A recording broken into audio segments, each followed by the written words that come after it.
سورہ لقمان کا تعارف. مقام نزول سورہ لقمان وَلَوْ أَنَّ مَا فِي الْأَرْضِ سے شروع ہونے والی آیت نمبر 27 اور 28 کے علاوہ مکیہ ہے. رکوع اور آیات کی تعداد, اس صورت میں 4 رکوع اور 34 آیتیں ہیں. لقمان نام رکھنے کی وجہ, اس سورہ مبارکہ کے دوسرے رکوع سے اللہ تعالیٰ کے برگزیدہ بندے حضرت لقمان حکیم رضی اللہ تعالیٰ عنہ کا تذکرہ تفصیل کے ساتھ بیان کیا گیا ہے. اسی وجہ سے یہ سورت سورہ لقمان کے نام سے موسوم ہوئی. سورہ لقمان کے مضامین, اس سورت کا مرکزی مضمون یہ ہے کہ اس میں اللہ تعالیٰ اور اس کی وحدانیت پر ایمان لانے, نبی پاک علیہ الصلوۃ والسلام کی نبوت کی تصدیق کرنے, موت کے بعد دوبارہ زندہ کیے جانے اور قیامت کے دن کا اقرار کرنے کے بارے میں دلائل کے ساتھ کلام کیا گیا ہے. اور اس سورت میں یہ چیزیں بیان کی گئی ہیں. نمبر 1, اس سورت کی ابتدا میں اللہ تعالیٰ کی ہدایت کے دستور اور نبی پاک علیہ الصلوۃ والسلام کے دائمی معجزے قرآن پاک کا ذکر کیا گیا ہے, اور یہ بتایا گیا ہے کہ مسلمانوں کا گروہ قرآن پاک کی تصدیق کرتا ہے, اس لیے وہ جنت میں داخل ہو کر کامیاب ہو جائیں گے. اور کافروں کا گروہ قرآن پاک کی آیات کا مذاق اڑاتا اور ان کا انکار کرتا ہے, اور اس نے اپنی جہالت اور بے وقوفی کی وجہ سے گمراہی کا راستہ اختیار کیا تو وہ جہنم کے دائمی دردناک عذاب میں مبتلا ہو کر نقصان اٹھائیں گے. نمبر 2, کائنات کی تخلیق بیان کر کے اللہ تعالیٰ نے اپنی قدرت کا بیان فرمایا ہے. نمبر 3, اللہ تعالیٰ نے اپنے برگزیدہ بندے حضرت لقمان علیہ نبینا علیہ الصلوۃ والسلام کا واقعہ بیان کیا کہ انہوں نے اپنے بیٹے کو کیا نصیحتیں کی, اور اس سے مقصود لوگوں کو ہدایت دینا ہے کہ وہ اللہ تعالیٰ کے ساتھ شرک کرنا چھوڑ دیں, ماں باپ کے ساتھ نیک سلوک کریں, ہر طرح کے صغیرہ و کبیرہ گناہوں سے بچیں, نماز قائم کریں, نیکی کی دعوت دیں اور برائی سے منع کریں, تکبر سے بچیں اور عاجزی و انکساری اختیار کریں, زمین پر نرمی سے چلیں اور اپنی آوازیں ہلکی رکھیں.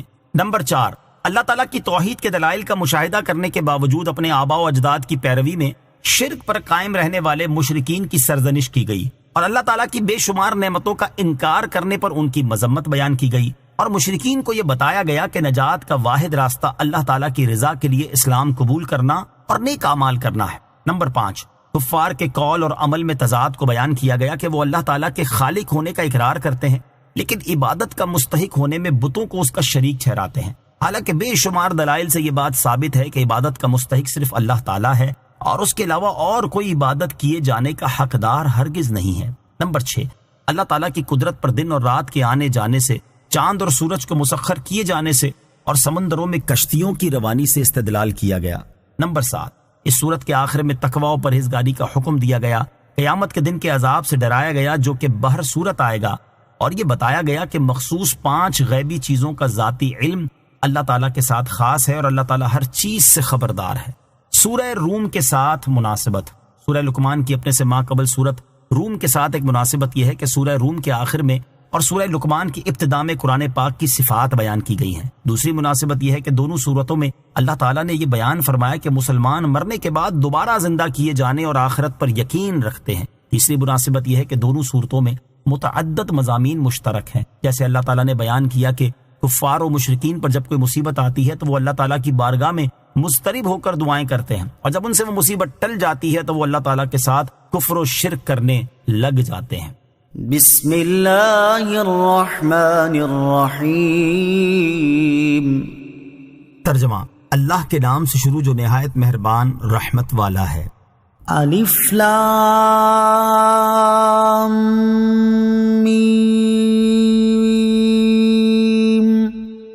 تلک آیات الکتاب الحکیم ہدی ورحمۃ للمحسنین. ترجمہ, الف لام میم, یہ حکمت والی کتاب کی آیتیں ہیں, نیکوں کے لیے ہدایت اور رحمت ہیں. الف لام میم یہ حروف مقطعات میں سے ایک حرف ہے, اس کی مراد اللہ تعالیٰ ہی بہتر جانتا ہے. تلک آیات الکتاب الحکیم, یہ حکمت والی کتاب کی آیتیں ہیں. اس آیت اور اس کے بعد والی آیت کا خلاصہ یہ ہے کہ اس سورت کی آیتیں اس کتاب کی آیتیں ہیں جو حکمت والی ہے اور نیک اعمال کرنے والوں کے لیے ہدایت اور رحمت ہیں. قرآن کریم کی شان, معلوم ہوا کہ قرآن مجید ایسی عظیم الشان کتاب ہے کہ اس میں فلاح و کامیابی حاصل کرنے کے تمام تر سامان موجود ہیں اور نیک لوگ اس کا دامن مضبوطی سے تھام کر گمراہی اور عذاب سے بچ سکتے ہیں. نیز یہ کتاب حکمت کے انمول خزانوں سے مالا مال ہے, لہذا مومن کو اسی حکمت و دانش میں مشغول ہونا چاہیے اور اسے چھوڑ کر فضول قسم کے قصے کہانیوں میں لگے رہنا مومن کی شان نہیں۔ الذين يقيمون الصلاة ويؤتون الزكاة وهم بالآخرة هم يوقنون أولئك على هدى من ربهم وأولئك هم المفلحون۔ ترجمہ، وہ جو نماز قائم رکھتے ہیں اور زکوٰۃ دیتے ہیں اور آخرت پر یقین رکھتے ہیں وہی اپنے رب کی ہدایت پر ہیں اور وہی کامیاب ہونے والے ہیں۔ الذین یقیمون الصلاۃ، وہ جو نماز قائم رکھتے ہیں۔ اس آیت اور اس کے بعد والی آیت کا خلاصہ یہ ہے کہ نیک لوگ وہ ہیں جو نماز کو اس کی تمام شرائط اور حقوق کے ساتھ ہمیشہ ادا کرتے ہیں اور اپنے مالوں میں فرض ہونے والی زکوٰۃ اس کے حقداروں کو دیتے ہیں، اور وہ مرنے کے بعد دوبارہ زندہ کیے جانے، اعمال کا حساب ہونے اور اعمال کی جزا و سزا میں شک یا انکار نہیں کرتے بلکہ اس پر یقین رکھتے ہیں۔ جن کے یہ اوصاف ہیں وہی لوگ اپنے رب عز و جل کی طرف سے عطا کی گئی ہدایت پر ہیں، اور وہی لوگ قیامت کے دن اپنے رب عز و جل کی بارگاہ سے ثواب حاصل کر کے حقیقی طور پر کامیاب ہونے والے ہیں۔ سورہ لقمان کی آیت نمبر 4 اور 5 سے معلوم ہونے والی باتیں۔ ان آیات سے 2 باتیں معلوم ہوئیں۔ نمبر 1، ہر عقل مند انسان کو چاہیے کہ وہ نیک لوگوں کے اوصاف اپنا کر حقیقی کامیابی حاصل کرنے والے حضرات میں شامل ہونے کی بھرپور کوشش کرے۔ نمبر 2، جب تک اللہ تعالیٰ کسی کو ہدایت نہ دے تب تک وہ ہدایت نہیں پا سکتا، لہٰذا ہر ایک کو چاہیے کہ وہ اللہ تعالیٰ سے ہدایت طلب کرتا رہے اور نیک اعمال کی توفیق مانگتا رہے۔ وَمِنَ النَّاسِ مَن يَشْتَرِي لَهْوَ الْحَدِيثِ لِيُضِلَّ عَن سَبِيلِ اللَّهِ بِغَيْرِ عِلْمٍ وَيَتَّخِذَهَا هُزُوًا أُولَئِكَ لَهُمْ عَذَابٌ مُهِينٌ۔ ترجمہ، اور کچھ لوگ کھیل کی باتیں خریدتے ہیں تاکہ بغیر سمجھے اللہ کی راہ سے بہکا دیں اور انہیں ہنسی مذاق بنا لیں، ان کے لیے ذلت کا عذاب ہے۔ وَمِنَ النَّاسِ مَن يَشْتَرِي لَهْوَ الْحَدِيثِ، اور کچھ لوگ کھیل کی باتیں خریدتے ہیں۔ شان نزول، یہ آیت نضر بن حارث بن کلدہ کے بارے میں نازل ہوئی جو کہ تجارت کے سلسلے میں دوسرے ملکوں کا سفر کیا کرتا تھا۔ اس نے عجمی لوگوں کے قصے کہانیوں پر مشتمل کتابیں خریدی ہوئی تھیں اور وہ کہانیاں قریش کو سنا کر کہا کرتا تھا کہ محمد مصطفیٰ صلی اللہ تعالی علیہ وسلم تمہیں عاد اور سمود کے واقعات سناتے ہیں اور میں تمہیں رستم، اسفندیار اور ایران کے شہنشاہوں کی کہانیاں سناتا ہوں۔ کچھ لوگ ان کہانیوں میں مشغول ہو گئے اور قرآن پاک سننے سے رہ گئے تو اس پر یہ آیت نازل ہوئی اور ارشاد فرمایا گیا، کچھ لوگ کھیل کی باتیں خریدتے ہیں تاکہ جہالت کی بنا پر لوگوں کو اسلام میں داخل ہونے اور قرآن کریم سننے سے روکیں اور اللہ تعالیٰ کی آیات کا مذاق اڑائیں۔ ایسے لوگوں کے لیے ذلت کا عذاب ہے۔ لہو الحدیث کی وضاحت۔ لہو یعنی کھیل، ہر اس باطل کو کہتے ہیں جو آدمی کو نیکی سے اور کام کی باتوں سے غفلت میں ڈالے۔ اس میں بے مقصد و بے اصل اور جھوٹے قصے، کہانیاں اور افسانے، جادو، ناجائز لطیفے اور گانا بجانا وغیرہ سب داخل ہے۔ اس قسم کے آلات لہو و لعب کو بیچنا بھی منع ہے اور خریدنا بھی ناجائز، کیونکہ یہ آیت ان خریداروں کی برائی بیان کرنے کے بارے میں ہی اتری ہے۔ اسی طرح ناجائز ناول، گندے رسالے، سنیما کے ٹکٹ، تماشے وغیرہ کے اسباب سب کی خرید و فروخت منع ہے کہ یہ تمام لہو الحدیث یا ان کے ذرائع ہیں۔ آیت وَمِنَ النَّاسِ مَن يَشْتَرِي لَهْوَ الْحَدِيثِ سے معلوم ہونے والے مسائل۔ اس آیت سے 3 مسئلے معلوم ہوئے۔ نمبر 1، قرآن مجید سننے سے اعراض کرنا اور دین اسلام سے روکنے کی خاطر بے فائدہ واقعات، جھوٹی اور بے اصل کہانیاں اور لطیفے وغیرہ سنا کر قرآن مجید سننے سے ہٹا دینا عظیم ترین جرم ہے اور اس جرم کا مرتکب دردناک عذاب کا حقدار ہے۔ نمبر 2، لوگوں کو گمراہ کرنے والے کا عذاب گمراہ ہونے والوں کے مقابلے میں بہت زیادہ ہے، کیونکہ تمام گمراہوں کا وبال بھی اسی پر پڑے گا۔ نمبر 3، اس آیت سے علماء کرام نے گانے بجانے کی حرمت پر استدلال کیا ہے۔ گانے بجانے کی مذمت۔ اس آیت میں لہو الحدیث سے متعلق ممتاز مفسرین کا ایک قول یہ ہے کہ اس سے مراد گانا بجانا ہے۔ اس مناسبت سے یہاں گانے بجانے کی مذمت پر 2 احادیث اور حضرت عمر بن عبدالعزیز رضی اللہ تعالی عنہ کا طرز عمل سماعت کیجیے۔ نمبر 1، ترمذی شریف کی حدیث ہے، حضرت عمران بن حسین رضی اللہ تعالیٰ عنہ سے روایت ہے، رسول اکرم صلی اللہ تعالی علیہ وآلہ وسلم نے ارشاد فرمایا، اس امت میں زمین میں دھنسنا، مسخ ہونا اور آسمان سے پتھر برسنا ہوگا۔ مسلمانوں میں سے ایک شخص نے عرض کی، یا رسول اللہ صلی اللہ تعالی علیہ وسلم یہ کب ہوگا؟ ارشاد فرمایا، جب گانے والیوں اور موسیقی کے آلات کا ظہور ہوگا اور شرابوں کو سرے عام پیا جائے گا۔ حدیث نمبر 2، حضرت انس رضی اللہ تعالیٰ عنہ سے روایت ہے، رسول کریم علیہ الصلوۃ والسلام نے ارشاد فرمایا، جو شخص گانا سننے کے لیے کسی باندی کے پاس بیٹھا، اس کے کانوں میں پگھلا ہوا سیسا اونڈیلا جائے گا۔ حضرت عمر بن عبدالعزیز رضی اللہ تعالیٰ عنہ نے اپنے بچوں کے استاد کی طرف خط لکھا اور فرمایا، یہ خط اللہ عز و جل کے بندے عمر امیر المومنین کی جانب سے سہل کی طرف ہے۔ اما بعد، میں نے اپنی اولاد کی تربیت کے لیے اپنی معلومات کی بنا پر تمہیں منتخب کیا ہے۔ میں نے اپنے بچوں کو تمہارے سپرد کر دیا ہے، کسی اور غلام یا کسی خاص معتمد کے سپرد نہیں کیا، لہذا تم ان کے ساتھ مناسب و بقدر ضرورت سختی کے ساتھ پیش آؤ، کیونکہ یہ ان کے آگے بڑھنے کو زیادہ ممکن بنائے گی۔ عام لوگوں کی صحبت اختیار نہ کرنے دو، کیونکہ یہ غفلت پیدا کرتی ہے۔ زیادہ ہنسنے سے روکو، کیونکہ زیادہ ہنسنا دل کو مار ڈالتا ہے۔ تمہاری تعلیم سے سب سے پہلے جس چیز کا میرے بچے اعتقاد رکھیں وہ لہو و لعب سے نفرت ہونی چاہیے، جس کا آغاز شیطان کی جانب سے ہوتا ہے اور اس کا انجام رحمان کی ناراضگی ہے۔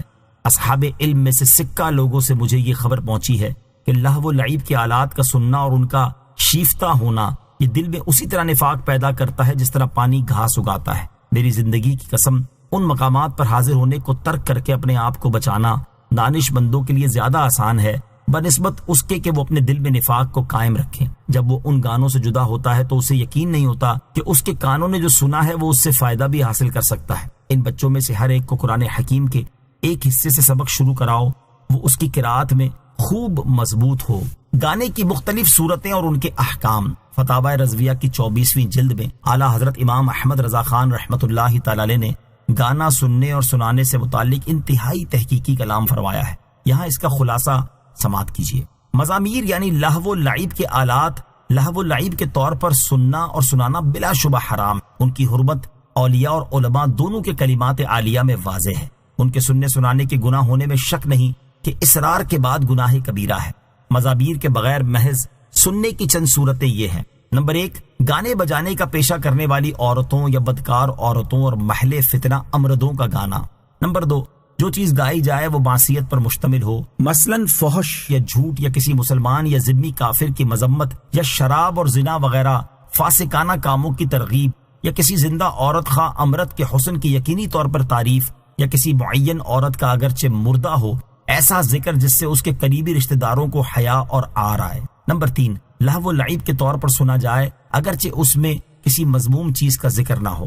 یہ تینوں صورتیں ممنوع ہیں اور ایسا ہی گانا لہو الحدیث ہے۔ اس کے حرام ہونے کی کوئی اور دلیل نہ بھی ہو تو صرف یہ حدیث کل لعب ابن آدم حرام الا ثلاثہ، یعنی ابن آدم کا ہر کھیل حرام ہے سوائے 3 کھیلوں کے، کافی ہے۔ ان 3 صورتوں کے علاوہ وہ گانا جس میں نہ مزامیر ہوں، نہ گانے والے محل فتنہ ہوں، نہ لہو و لعب مقصود ہو اور نہ کوئی ناجائز کلام ہو، اس سے بھی ان لوگوں کو روکا جائے گا جو فاسق و فاجر اور دنیا کی شہوات میں مست ہوں۔ البتہ نفسانی خواہشات اور برے خیالات سے پاک دلوں والے وہ لوگ جو اللہ والے ہیں، ان کے حق میں یہ بغیر آلات موسیقی والے سادہ اشعار کا سننا جائز بلکہ مستحب کا یہ تو دور نہیں، کیونکہ گانا کوئی نئی چیز پیدا نہیں کرتا بلکہ دبیب بات کو ابھارتا ہے۔ جب دل میں بری خواہش اور بےہودہ علائشیں ہوں تو وہ انہی کو ترقی دے گا، اور جو پاک مبارک ستھرے دل شہوات سے خالی اور اللہ تعالیٰ اور اس کے رسول علیہ الصلوۃ والسلام کی محبت سے بھرے ہوئے ہیں، ان کے شوق محمود اور عشق مسعود کو افزائش دے گا۔ ان بندگان خدا کے حق میں اسے ایک عظیم دینی کام ٹھہرانا کچھ بیجا نہیں۔ یہ اس چیز کا بیان تھا جسے عرف میں گانا کہتے ہیں، اور اگر حمد و نعت، منقبت، واز و نصیحت اور آخرت کے ذکر پر مشتمل اشعار بوڑھے یا جوان مرد خوش الہانی سے پڑھے اور نیک نیت سے سنے جائیں کہ اسے عرف میں گانا نہیں بلکہ پڑھنا کہتے ہیں، تو اس کے منع ہونے پر شریعت سے اصلاً دلیل نہیں ہے۔ حضور پرنور سید عالم صلی اللہ تعالیٰ علیہ وسلم کا حضرت حسان بن ثابت انصاری رضی اللہ تعالیٰ عنہ کے لیے خاص مسجد اقدس میں ممبر رکھنا اور ان کا اس پر کھڑے ہو کر نعت اقدس سنانا اور پیارے آقا علیہ الصلوۃ والسلام اور صحابہ کرام کا سننا خود صحیح بخاری شریف کی حدیث سے واضح ہے۔ اور عرب میں خودی کی رسم کا صحابہ و تابعین کے زمانے بلکہ حضور اقدس علیہ الصلوۃ والسلام کے عہد میں رائج رہنا مردوں کی خوش الہانی کے جواز پر روشن دلیل ہے۔ حضرت انجشہ رضی اللہ تعالیٰ عنہ کو خودی کرنے پر پیارے آقا علیہ الصلوۃ والسلام نے منع نہ فرمایا بلکہ عورتوں کا لحاظ کرتے ہوئے یا انجشتو رویدہ لا تکسر القواریر ارشاد ہوا کہ ان کی آواز دلکش و دل نواز تھی۔ عورتیں نرم و نازک شیشیاں ہیں جنہیں تھوڑی ٹھیس بہت ہوتی ہے۔ غرض مدار کار فتنہ کے تحقق اور توقع پر ہے۔ جہاں فتنہ ثابت وہاں حرمت کا حکم ہے، اور جہاں فتنے کی توقع اور اندیشہ ہے وہاں سد ذریعہ کے پیش نظر ممانعت کا حکم ہے. جہاں نہ فتنہ ثابت نہ فتنے کی توقع تو وہاں نہ حرمت کا حکم ہے نہ ممانعت، بلکہ اچھی نیت ہو تو مستحب ہو سکتا ہے. بحمد اللہ تعالی یہ چند سطروں میں تحقیق نفیس ہے کہ انشاءاللہ العزیز حق اس سے متجاوز نہیں. نوٹ، یہاں خلاصے میں کچھ چیزیں ترک بھی کر دی ہیں دین اسلام سے روکنے اور دور کرنے والوں کے لیے سامان عبرت. ہمارے معاشرے میں غیر مسلموں اور نام نہاد مسلمانوں کی ایک تعداد ایسی ہے جو لوگوں کو دین اسلام سے دور رکھنے، مسلمانوں کو دین اسلام سے دور کرنے اور اس کا مخالف بنانے کے لیے منظم انداز میں کوششیں کرتے ہیں، اور اس مقصد کے حصول کے لیے ان کے پاس ایک بڑا ذریعہ عورت ہے. ایسے لوگ اسلامی تعلیمات کو توڑ مروڑ کر پیش کرتے ہیں، جبکہ یہ خود وہ ہیں جو عورت کے جسم فروشی پر اطمینان محسوس کرتے ہیں اور ماڈل کا نام دے کر اس کی اداؤں کی قیمت لگانے کو روشن خیالی قرار دیتے ہیں. یعنی عورت کی حفاظت کی جائے اور اسے گھر بیٹھے ہر چیز عزت کے ساتھ مہیا کرنے کا کہا جائے جیسے اسلام کا حکم ہے، تو روشن خیال کہلانے والوں کی طبیعت خراب ہوتی ہے، اور بکری گائے کی طرح اس کے جسم یا اس کے علاوہ اس کے ناچ یا اداؤں کو فروخت کے لیے پیش کیا جائے تو ان لوگوں کی نظر میں یہ عورت کو اس کا صحیح مقام دینا قرار پاتا ہے. حقیقت یہ ہے کہ دین اسلام جیسا امن و سلامتی کا داعی مذہب دنیا میں نہیں ہے. عورتوں اور بچوں کو جتنے حقوق اس دین میں دیے گئے اور ان کے حقوق کی حفاظت کے جو اقدامات اس دین میں کیے گئے، کسی اور دین میں اس کی مثال نہیں ملتی. اس میں مقرر کی گئی جرموں کی سزائیں انسانوں کی بقا، سلامتی اور معاشرے میں امن و امان کی علم بردار ہیں. ایسے تمام لوگوں کے لیے اس آیت میں بڑی عبرت ہے کہ اگر یہ اپنی ان ذلیل حرکات سے باز نہ آئے تو اللہ تعالیٰ کے اس فرمان اولئک لہم عذاب مہین کے مطابق ذلت کے عذاب کے حقدار ہیں. وَإِذَا تُتْلَى عَلَيْهِ آيَاتُنَا وَلَّى مُسْتَكْبِرًا كَأَن لَّمْ يَسْمَعْهَا كَأَنَّ فِي أُذُنَيْهِ وَقْرًا فَبَشِّرْهُ بِعَذَابٍ أَلِيمٍ. ترجمہ: اور جب اس پر ہماری آیتیں پڑھی جاتی ہیں تو تکبر کرتا ہوا پھر جاتا ہے جیسے اس نے ان آیات کو سنا ہی نہیں، گویا اس کے کانوں میں بوجھ ہے، تو اسے دردناک عذاب کی خوشخبری دے دو. وَإِذَا تُتْلَى عَلَيْهِ آيَاتُنَا، اور جب اس پر ہماری آیتیں پڑھی جاتی ہیں. ارشاد فرمایا کہ جب کھیل کی باتیں خریدنے والے کے سامنے قرآن مجید کی آیتیں پڑھی جاتی ہیں تو اس وقت وہ تکبر کرتے ہوئے ایسی حالت بنا لیتا ہے جیسے اس نے ان آیات کو سنا ہی نہیں، گویا اس کے کانوں میں کوئی بوجھ ہے جس کی وجہ سے وہ سن نہیں سکتا. تو اے حبیب صلی اللہ تعالی علیہ وآلہ وسلم اسے دردناک عذاب کی خوشخبری دے دیں. قرآن مجید کی تلاوت سننے سے متعلق دو احکام. یہاں قرآن کریم کی تلاوت سننے سے متعلق دو احکام سماعت کیجیے. نمبر 1، قرآن کریم ذوق اور شوق سے سننا چاہیے. اس کی تلاوت کے وقت دنیاوی کاروبار میں مشغول رہنا اور تلاوت کی پرواہ نہ کرنا کفار کا طریقہ ہے. نمبر 2، قرآن عظیم کی تلاوت ہو رہی ہو تو سننا فرض ہے، لہٰذا جہاں لوگ قرآن شریف سننے سے مجبور ہوں، کاروبار میں مشغول ہوں، وہاں بلند آواز سے تلاوت نہیں کرنی چاہیے. یاد رہے کہ تلاوت قرآن کے احکام اور تعلیم قرآن کے احکام میں فرق ہے. ان کی معلومات حاصل کرنے کے لیے فقہ کی کتابوں کا مطالعہ فرمائیں. ان الذين آمنوا وعملوا الصالحات لهم جنات النعيم خالدين فيها وعد الله حقا وهو العزيز الحكيم. ترجمہ: بے شک جو ایمان لائے اور انہوں نے اچھے کام کیے ان کے لیے نعمتوں کے باغات ہیں، ہمیشہ ان میں رہیں گے. یہ اللہ کا سچا وعدہ ہے اور وہی عزت والا، حکمت والا ہے.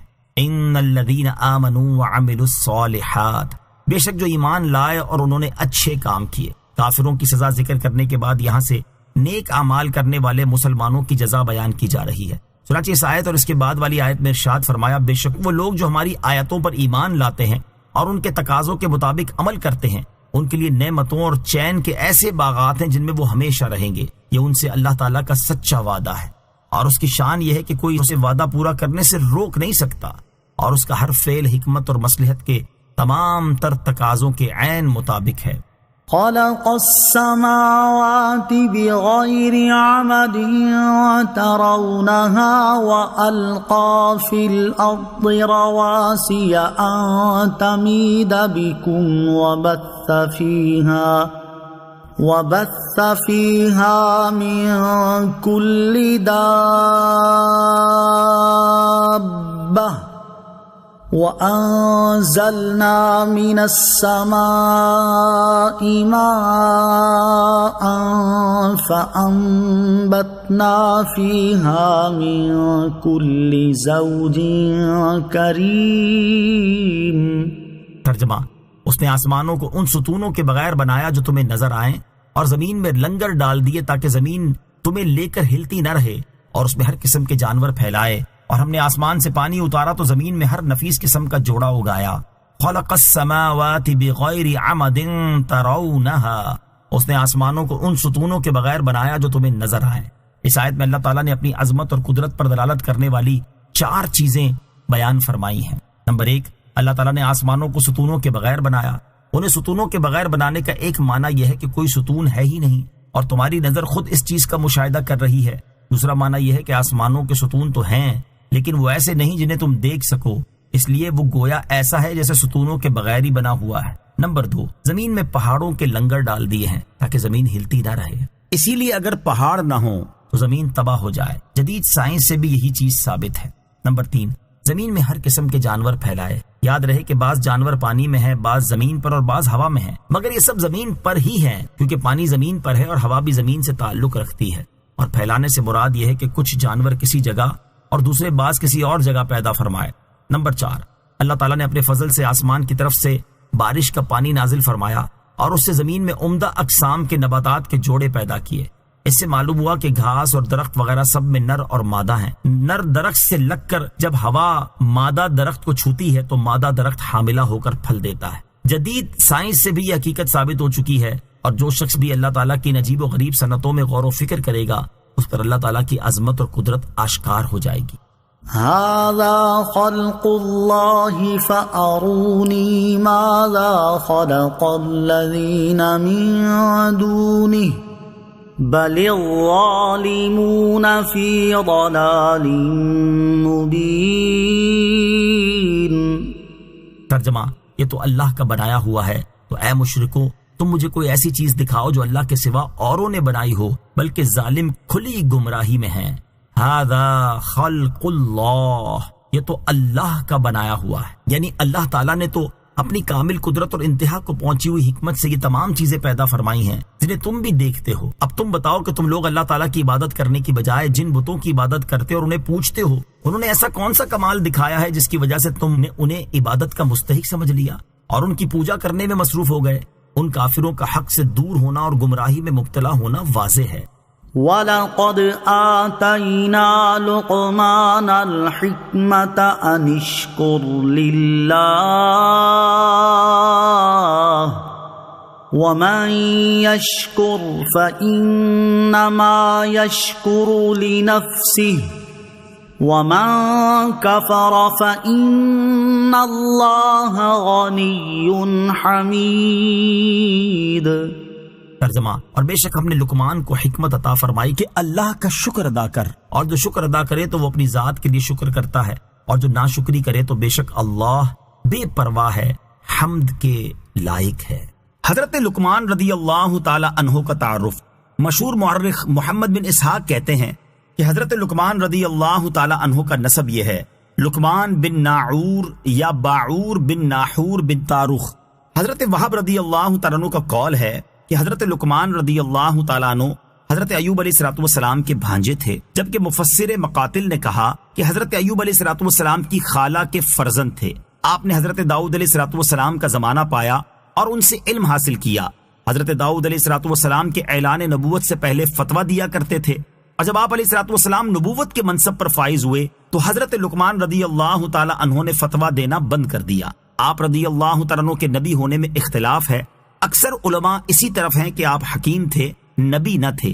حضرت عبداللہ ابن عمر رضی اللہ تعالیٰ عنہ سے روایت ہے کہ سرکار دو عالم صلی اللہ تعالیٰ علیہ وسلم نے ارشاد فرمایا، حضرت لقمان رضی اللہ تعالیٰ عنہ نبی نہیں تھے بلکہ وہ غور و فکر کرنے والے اور دولت یقین سے مالا مال بندے تھے۔ انہیں اللہ تعالیٰ سے محبت تھی اور اللہ تعالیٰ بھی ان سے محبت فرماتا تھا، اور اللہ تعالیٰ نے انہیں حکمت کی نعمت عطا فرمائی تھی۔ ایک مرتبہ دوپہر میں سوتے ہوئے انہیں ندا کی گئی، اے لقمان، اگر تم پسند کرو تو تمہیں خلیفہ بنا دیا جائے تاکہ تم عدل و انصاف کو قائم کرو۔ انہوں نے ندا کا جواب دیتے ہوئے عرض کی، اگر تو مجھے اختیار کا حق ہے تو میں عافیت کو قبول کروں گا، اور اس آزمائش سے بچوں گا، اور اگر منصب خلافت سنبھالنے کے متعلق قطعی حکم ہے تو میں دل و جان سے حاضر ہوں، کیونکہ مجھے اللہ تعالیٰ کے کرم پر یہ بھروسہ ہے کہ وہ مجھے غلطی سے بچائے گا۔ حضرت لقمان رضی اللہ تعالیٰ عنہ کے دو فضائل۔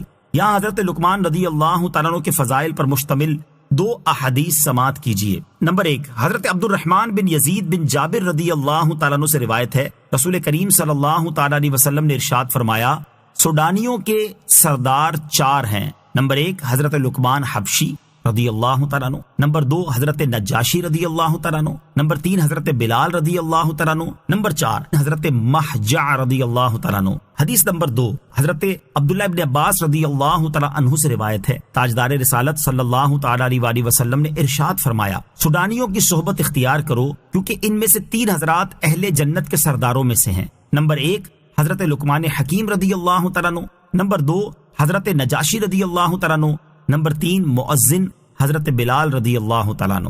حکمت کی تعریف۔ حکمت کی مختلف تعریفات کی گئی ہیں، ان میں سے 4 درج ذیل ہیں۔ نمبر 1 حکمت عقل اور فہم کو کہتے ہیں۔ نمبر 2 حکمت وہ علم ہے جس کے مطابق عمل کیا جائے۔ نمبر 3 حکمت معرفت اور کاموں میں پختگی کو کہتے ہیں۔ نمبر 4 حکمت ایسی چیز ہے کہ اللہ تعالیٰ اسے جس کے دل میں رکھتا ہے یہ اس کے دل کو روشن کر دیتی ہے۔ حضرت لقمان رضی اللہ تعالیٰ عنہ کے حکمت آمیز کلمات۔ حضرت لقمان رضی اللہ تعالیٰ عنہ حکمت سے بھرپور گفتگو فرمایا کرتے تھے۔ یہاں ان کے حکمت بھرے 3 کلام سماعت کیجیے۔ نمبر 1 لوگوں پر وہ چیز دراز ہو گئی جس کا ان سے وعدہ کیا گیا ہے، حالانکہ وہ آخرت کی طرف دوڑے جا رہے ہیں۔ بے شک دنیا پیٹ پھیر رہی ہے تاکہ وہ چلی جائے، اور آخرت سامنے آ رہی ہے، اور وہ گھر جس کی طرف تم جا رہے ہو اس سے زیادہ قریب ہے جس سے تم نکل رہے ہو۔ نمبر 2 علماء کے ساتھ لازمی طور پر بیٹھا کرو اور حکمت والوں کا کلام سنا کرو، کیونکہ اللہ تعالیٰ حکمت کے نور سے مردہ دل کو اسی طرح زندہ کرتا ہے جس طرح مردہ زمین کو بارش کی قطروں سے۔ نمبر 3 تم اس مرغے سے زیادہ عاجز نہ ہو جاؤ جو صبح سویرے آواز لگاتا ہے جبکہ تم اپنے بستر پر سو رہے ہوتے ہو۔ رسول کریم صلی اللہ تعالیٰ علیہ وآلہ وسلم کے حکمت بھرے ارشادات۔ یوں تو سرکار دو عالم علیہ الصلوۃ والسلام کا ہر ارشاد حکمت کے انمول موتیوں سے بھرا ہوا ہے۔ البتہ موضوع کی مناسبت سے یہاں سید المرسلین صلی اللہ تعالیٰ علیہ وآلہ وسلم کے 4 حکمت بھرے ارشادات سماعت کیجیے۔ نمبر 1 حکمت کی اصل اللہ تعالیٰ سے ڈرنا ہے۔ نمبر 2 جو تھوڑا ہو اور کافی ہو وہ اس سے اچھا ہے جو زیادہ ہو اور غافل کر دے۔ نمبر 3 تقوی اختیار کرو تو لوگوں میں سب سے زیادہ عبادت گزار ہو جاؤ گے، اور قناعت اختیار کرو تو سب سے زیادہ شکر گزار بن جاؤ گے۔ نمبر 4 خوش نصیب وہ ہے جو دوسروں سے نصیحت حاصل کرے۔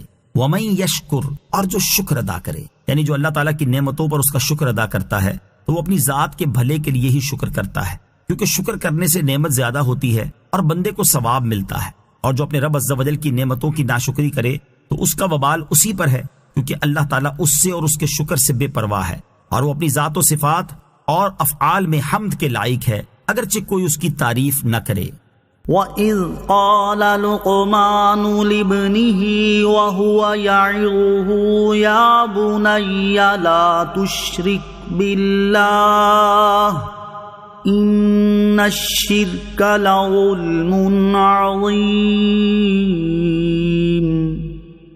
ترجمہ۔ اور یاد کرو جب لقمان نے اپنے بیٹے کو نصیحت کرتے ہوئے فرمایا، اے میرے بیٹے کسی کو اللہ کا شریک نہ کرنا، بے شک شرک یقیناً بڑا ظلم ہے۔ وَإِذْ قَالَ لُقْمَانُ لِابْنِهِ وَهُوَ يَعِظُهُ اور یاد کرو جب لقمان نے اپنے بیٹے کو نصیحت کرتے ہوئے فرمایا۔ حضرت لقمان رضی اللہ تعالیٰ عنہ کے بیٹے کا نام انعم تھا، اور ایک قول کے مطابق اشکم تھا۔ انسان کا اعلیٰ مرتبہ یہ ہے کہ وہ خود کامل ہو اور دوسرے کی تکمیل کرے، تو حضرت لقمان رضی اللہ تعالیٰ عنہ کا کامل ہونا تو آتینا لقمان الحکمہ میں بیان فرما دیا، اور دوسرے کی تکمیل کرنا وَهُوَ يَعِظُهُ سے ظاہر فرما دیا۔ آپ رضی اللہ تعالیٰ عنہ نے اپنے بیٹے کو نصیحت کرتے ہوئے فرمایا، اے میرے بیٹے کسی کو اللہ کا شریک نہ کرنا، کیونکہ اس میں جو عبادت کا مستحق نہیں اسے مستحق کے عبادت کے برابر قرار دینا ہے، اور عبادت کو اس کے محل کے خلاف رکھنا ہے، اور یہ دونوں باتیں عظیم ظلم ہیں۔ آیت وَإِذْ قَالَ لُقْمَانُ لِابْنِهِ سے معلوم ہونے والے مسائل۔ اس آیت سے چند مسئلے معلوم ہوئے۔ نمبر 1 اس سے معلوم ہوا کہ نصیحت کرنے میں گھر والوں اور قریب تر لوگوں کو مقدم کرنا چاہیے، اور نصیحت کی ابتدا عقائد کی اصلاح سے ہونی چاہیے، خصوصاً انہیں اللہ تعالیٰ کی وحدانیت کے بارے میں بتانا چاہیے، اور سب سے پہلے انہیں شرک سے بچانا چاہیے کہ یہ نہایت اہم ہے۔ نمبر 2 انسان پہلے اپنے گھر والوں کو واضح نصیحت کرے پھر دوسروں کو۔ نمبر 3 نصیحت نرم الفاظ میں ہونی چاہیے. آپ نے اسے اے میرے بچے فرما کر خطاب فرمایا. نمبر 4، گزشتہ بزرگوں کی تعلیم یاد دلانا، ان کے اقوال نقل کرنا سنت الہیہ ہے. حضرت لقمان رضی اللہ تعالیٰ عنہ کی اپنے بیٹے کو نصیحتیں.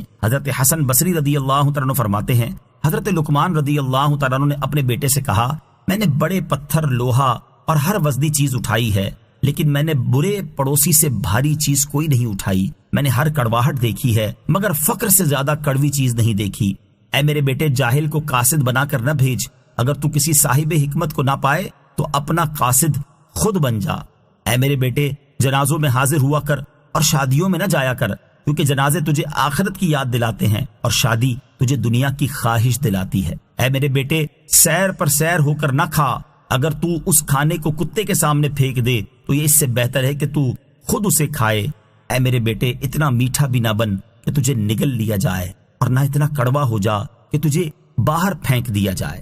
وَوَصَّيْنَا الْإِنسَانَ بِوَالِدَيْهِ حَمَلَتْهُ أُمُّهُ وَهْنًا عَلَى وَهْنٍ وَفِصَالُهُ فِي عَامَيْنِ أَنِ اشْكُرْ لِي وَلِوَالِدَيْكَ إِلَيَّ الْمَصِيرُ. ترجمہ، اور ہم نے آدمی کو اس کے ماں باپ کے بارے میں تاکید فرمائی. اس کی ماں نے کمزوری پر کمزوری برداشت کرتے ہوئے اسے پیٹ میں اٹھائے رکھا اور اس کا دودھ چھڑانے کی مدت 2 سال میں ہے کہ میرا اور اپنے والدین کا شکر ادا کرو، میری ہی طرف لوٹنا ہے. وَوَصَّيْنَا الْإِنسَانَ بِوَالِدَيْهِ، اور ہم نے آدمی کو اس کے ماں باپ کے بارے میں تاکید فرمائی. اس آیت کی ابتدا میں فرمایا کہ اللہ تعالیٰ نے آدمی کو اپنے ماں باپ کا فرما بردار رہنے اور ان کے ساتھ نیک سلوک کرنے کی تاکید فرمائی. پھر اس کا سبب بیان کرتے ہوئے ارشاد فرمایا کہ اس کی ماں نے کمزوری پر کمزوری برداشت کرتے ہوئے اسے پیٹ میں اٹھائے رکھا. یعنی اس کی ماں کی کمزوری میں ہر وقت اضافہ ہوتا رہتا ہے. جتنا حمل بڑھتا جاتا ہے اور بوجھ زیادہ ہوتا ہے اتنا ہی کمزوری میں اضافہ ہوتا ہے. عورت کو حاملہ ہونے کے بعد کمزوری، تھکن اور مشقتیں پہنچتی رہتی ہیں. حمل خود کمزور کرنے والا ہے. درد ذہ کمزوری پر کمزوری ہے اور وضع حمل اس پر اور مزید شدت ہے، اور دودھ پلانا بھی مستقل مشقت کا ذریعہ ہے. اس کے بعد ارشاد فرمایا کہ بچے کا دودھ چھڑانے کی مدت ولادت کے وقت سے لے کر 2 سال تک ہے. ماں کو باپ پر 3 درجے فضیلت حاصل ہے. یہاں ماں کے 3 درجے بیان فرمائے گئے.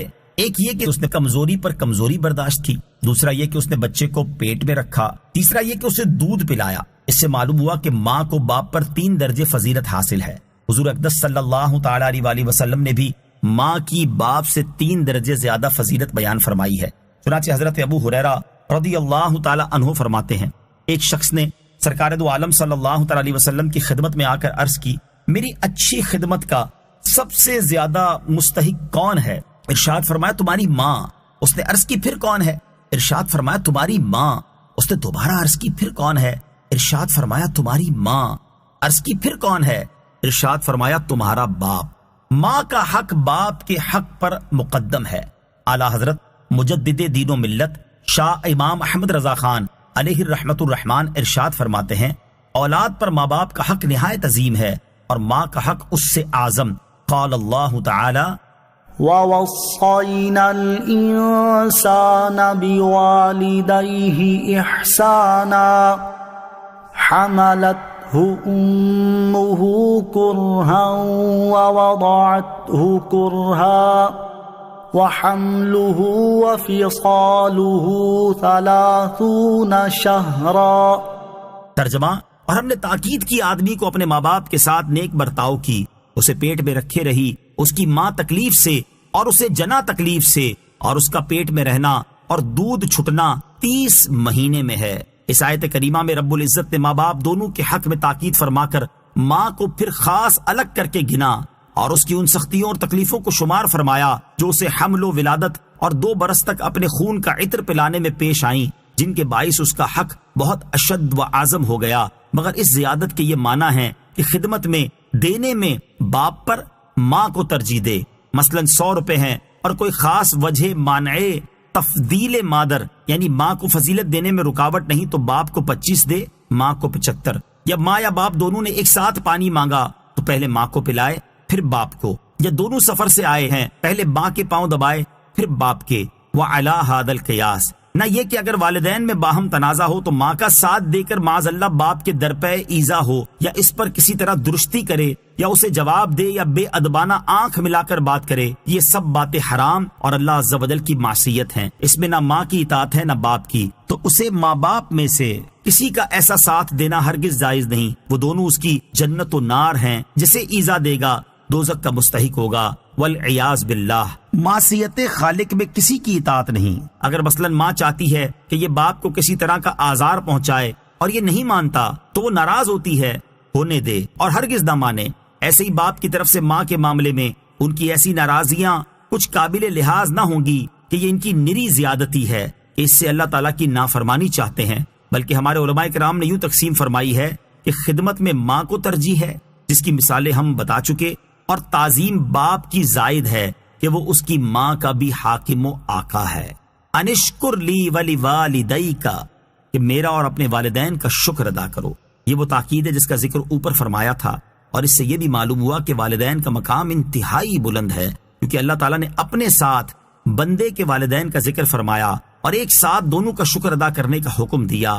اب اگر کوئی بدقسمت اپنے والدین کی خدمت نہ کرے اور انہیں تکلیفیں دے تو یہ اس کی بد نصیبی اور محرومی ہے۔ حضرت سفیان بن عیینہ رحمت اللہ تعالی علیہ اس آیت کی تفسیر میں فرماتے ہیں کہ جس نے 5 گانہ نمازیں ادا کی وہ اللہ تعالیٰ کو شکر بجا لایا، اور جس نے 5 گانہ نمازوں کے بعد والدین کے لیے دعائیں کی تو اس نے والدین کی شکر گزاری کی۔ وَإِن جَاهَدَاكَ عَلَىٰ أَن تُشْرِكَ بِي مَا لَيْسَ لَكَ بِهِ عِلْمٌ فَلَا تُطِعْهُمَا وَصَاحِبْهُمَا فِي الدُّنْيَا مَعْرُوفًا وَاتَّبِعْ سَبِيلَ مَنْ أَنَابَ إِلَيَّ ثُمَّ إِلَيَّ مَرْجِعُكُمْ فَأُنَبِّئُكُمْ بِمَا كُنتُمْ تَعْمَلُونَ۔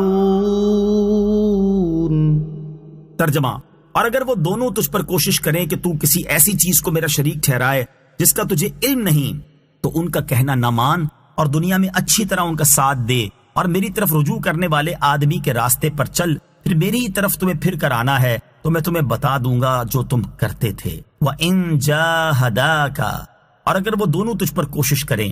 اس آیت کا خلاصہ یہ ہے کہ اے بندے، تم علم سے تو کسی کو میرا شریک ٹھہرا ہی نہیں سکتے، کیونکہ میرا شریک محال ہے، ہو ہی نہیں سکتا۔ اب تجھے جو کوئی بھی کسی چیز کو میرے ساتھ شریک ٹھہرانے کا کہے گا تو وہ بے علمی ہی سے کہے گا، لہٰذا اگر ایسا ماں باپ بھی کہیں تو ان کا کہنا نہ مان، کیونکہ والدین کی اطاعت اگرچہ ضروری ہے، لیکن اگر وہ شرک یا گناہ کرنے کا حکم دیں تو ان کی اطاعت نہ کر، کیونکہ خالق کی نافرمانی کرنے میں کسی مخلوق کی اطاعت جائز نہیں۔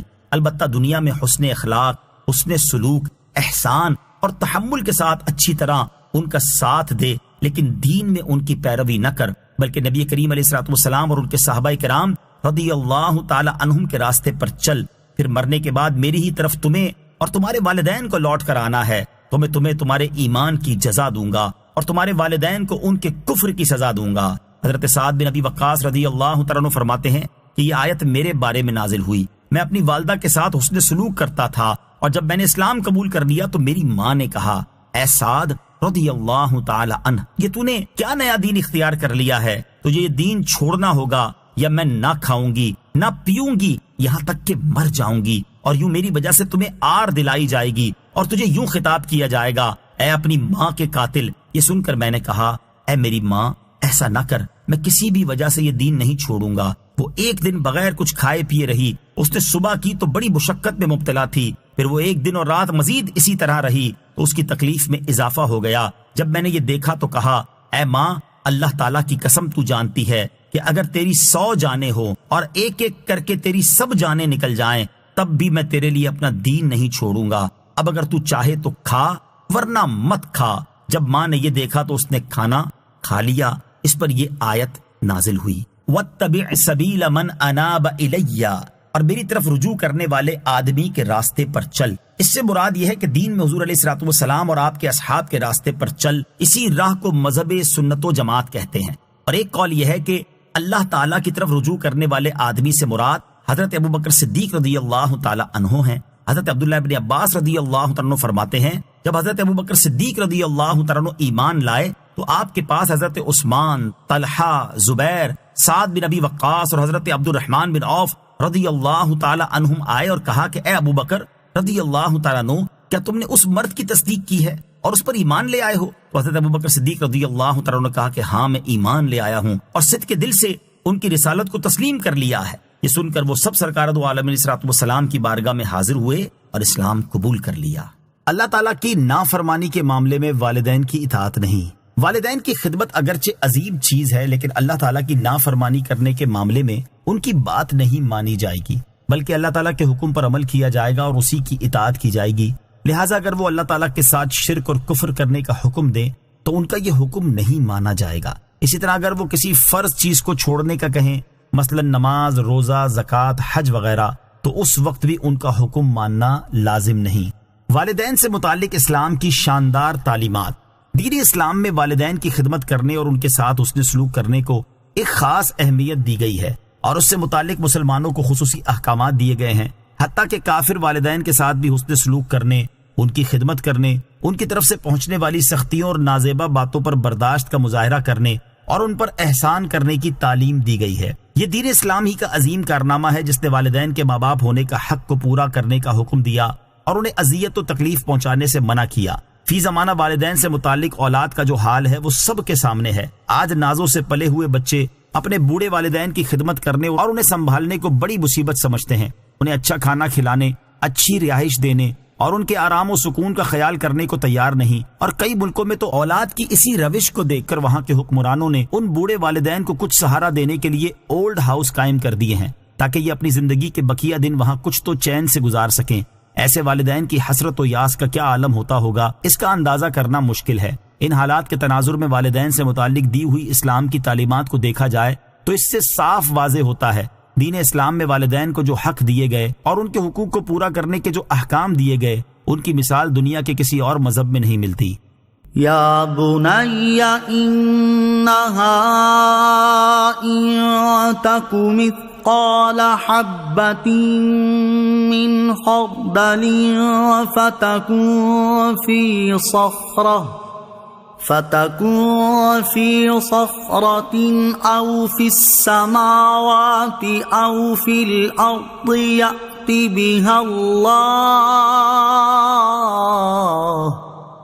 إن الله لطيف خبير۔ ترجمہ: اے میرے بیٹے، برائی اگر رائی کے دانے کے برابر ہو، پھر وہ پتھر کی چٹان میں ہو یا آسمانوں یا زمین میں، اللہ اسے لے آئے گا۔ بے شک اللہ ہر باریکی کا جاننے والا، خبردار ہے۔ یا بنیا، اے میرے بیٹے۔ آیت نمبر 14 اور 15 میں جو مضمون بیان ہوا یہ حضرت لقمان رضی اللہ تعالی عنہ کا نہیں ہے، بلکہ انہوں نے اپنے صاحبزادے کو اللہ تعالیٰ کی نعمت کا شکر ادا کرنے کا حکم دیا تھا اور شرک کی ممانعت کی تھی، تو اللہ تعالیٰ نے والدین کی اطاعت کا حکم دیا اور اس کا محل بھی ارشاد فرما دیا۔ اب یہاں سے پھر حضرت لقمان رضی اللہ تعالیٰ عنہ کا وہ قول ذکر کیا جا رہا ہے جو انہوں نے اپنے فرزند سے فرمایا کہ اے میرے بیٹے، برائی اگر رائی کے دانے کے برابر ہو اور اتنی چھوٹی ہونے کے ساتھ وہ کیسی ہی جگہ میں ہو اور وہ جگہ کتنی ہی پوشیدہ ہو، جیسے پتھر کی چٹان میں ہو یا آسمانوں میں ہو یا زمین میں ہو، لیکن اللہ تعالیٰ سے نہیں چھپ سکتی۔ اللہ تعالیٰ قیامت کے دن اسے حاضر کر دے گا اور اس کا حساب فرمائے گا۔ بے شک اللہ تعالیٰ ہر باریکی کو جاننے والا اور اس سے خبردار ہے، اور اس کا علم ہر چھوٹی بڑی چیز کا احاطہ کیے ہوئے ہے، اور جو اللہ تعالیٰ کی اس شان کو پہچان لے تو وہ برائی کرنے سے ضرور ڈرے گا۔ بظاہر معمولی سمجھے جانے والے اعمال کا بھی حساب ہوگا۔ اس آیت میں ہم سب کے لیے عبرت ہے کہ ہمارا معمولی سے معمولی عمل بھی قیامت کے دن بارگاہ الہی میں پیش کیا جائے گا اور اس کا حساب دینا ہوگا۔ اسی سے متعلق ایک اور مقام پر اللہ تعالیٰ ارشاد فرماتا ہے، فَمَن يَعْمَلْ مِثْقَالَ ذَرَّةٍ خَيْرًا يَرَهُ وَمَن يَعْمَلْ مِثْقَالَ ذَرَّةٍ شَرًّا يَرَهُ۔ ترجمہ: تو جو ایک ذرہ بھر بھلائی کرے وہ اسے دیکھے گا، اور جو ایک ذرہ بھر برائی کرے وہ اسے دیکھے گا۔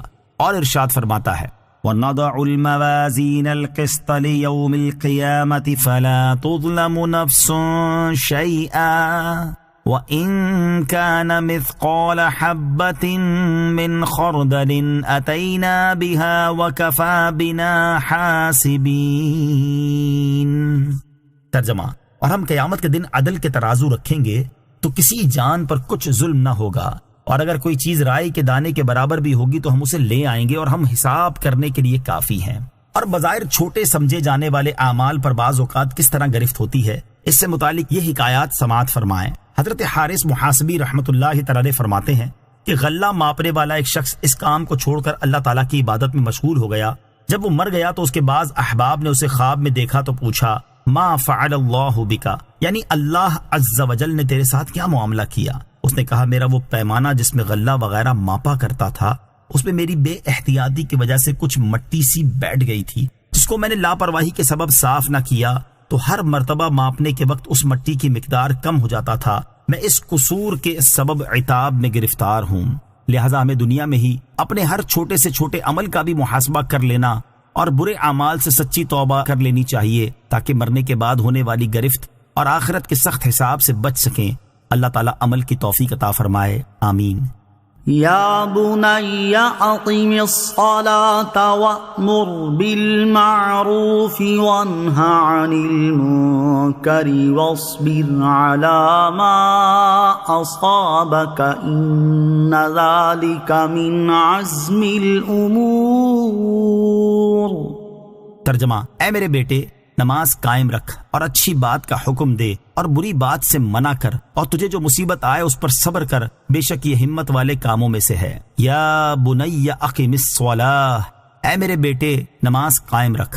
اس سے پہلی آیت میں ذکر ہوا کہ حضرت لقمان رضی اللہ تعالیٰ عنہ نے اپنے بیٹے کو عقائد کے حوالے سے نصیحت کی، اور یہاں سے ان کی وہ نصیحت ذکر کی جا رہی ہے جو انہوں نے اپنے بیٹے کو ظاہری اعمال کے حوالے سے کی اور جس کا تعلق اپنی اور دوسروں کی اصلاح کے ساتھ ہے۔ چنانچہ فرمایا گیا کہ حضرت لقمان رضی اللہ تعالیٰ عنہ نے اپنے بیٹے سے کہا اے میرے بیٹے نماز قائم رکھ جو کہ کامل ترین عبادت ہے، اور لوگوں کو اچھی بات کا حکم دے اور انہیں بری بات سے منع کر، اور یہ کام کرنے کی وجہ سے تم پر جو مصیبت آئے اس پر صبر کر، بے شک یہ وہ کام ہے جنہیں کرنا لازم ہے۔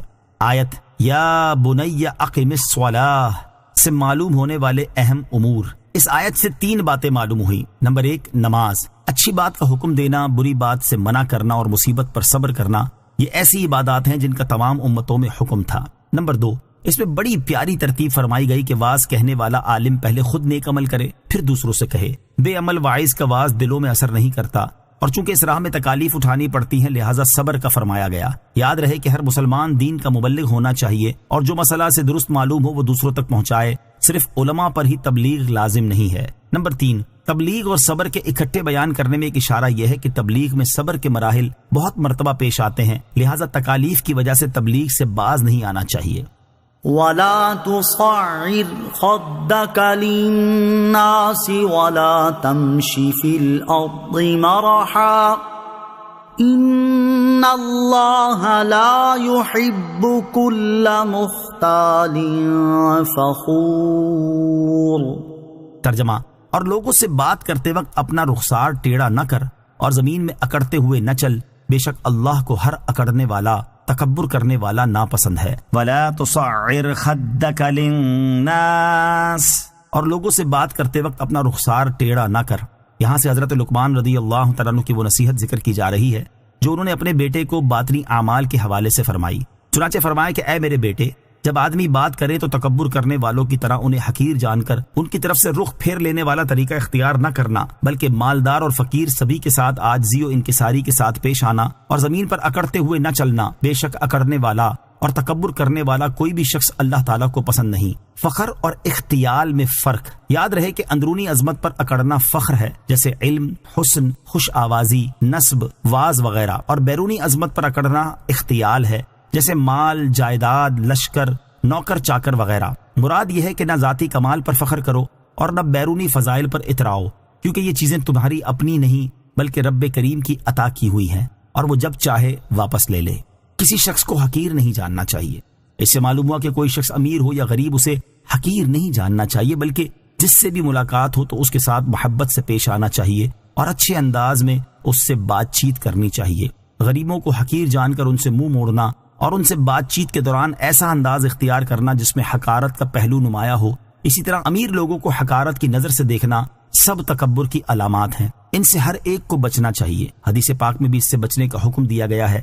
چنانچہ حضرت انس بن مالک رضی اللہ تعالی عنہ سے روایت ہے، رسول اللہ صلی اللہ تعالی علیہ وسلم نے ارشاد فرمایا، ایک دوسرے سے بغض نہ رکھو، ایک دوسرے سے حسد نہ کرو، ایک دوسرے سے پیٹھ نہ پھیرو، اور سب اللہ کے بندو بھائی بھائی بن جاؤ۔ اور کسی مسلمان کے لیے جائز نہیں کہ وہ اپنے بھائی کو 3 دن سے زیادہ چھوڑے رکھے۔ ترغیب کے لیے یہاں لوگوں کے ساتھ سلوک کے حوالے سے سید المرسلین صلی اللہ تعالی علیہ وسلم کی سیرت کے چند پہلو سماعت کیجیے۔ چنانچہ قاضی ایاز مالکی رحمۃ اللہ تعالی فرماتے ہیں، تاجدار رسالت صلی اللہ تعالی علیہ وآلہ وسلم لوگوں سے الفت فرماتے اور ان سے نفرت نہ کرتے تھے۔ آپ علیہ الصلوۃ والسلام ہر قوم کے بااخلاق فرد کی عزت فرماتے اور اسے اس کی قوم پر حاکم مقرر کر دیتے تھے۔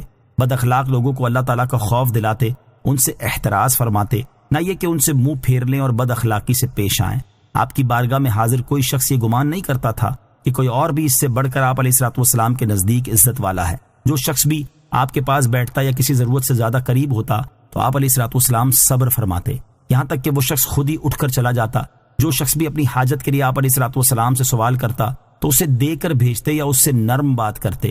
غرض یہ کہ آپ کا اخلاق اس قدر وسیع تھا کہ وہ تمام لوگوں کا احاطہ کیے ہوئے تھا۔ نیز سیرت کی کتابوں میں مذکور ہے کہ جب سید العالمین صلی اللہ تعالی علیہ وآلہ وسلم مسجد نبوی میں تشریف فرما ہوتے تو اپنے دربار میں سب سے پہلے حاجت مندوں کی طرف توجہ فرماتے اور سب کی درخواستوں کو سن کر ان کی حاجت روائی فرماتے اور قبائل کے نمائندوں سے ملاقاتیں فرماتے، اور اس دوران تمام حاضرین کمال ادب سے سر جھکائے رہتے تھے۔ آپ صلی اللہ تعالی علیہ وآلہ وسلم کے دربار میں آنے والوں کے لیے کوئی روک ٹوک نہیں تھی۔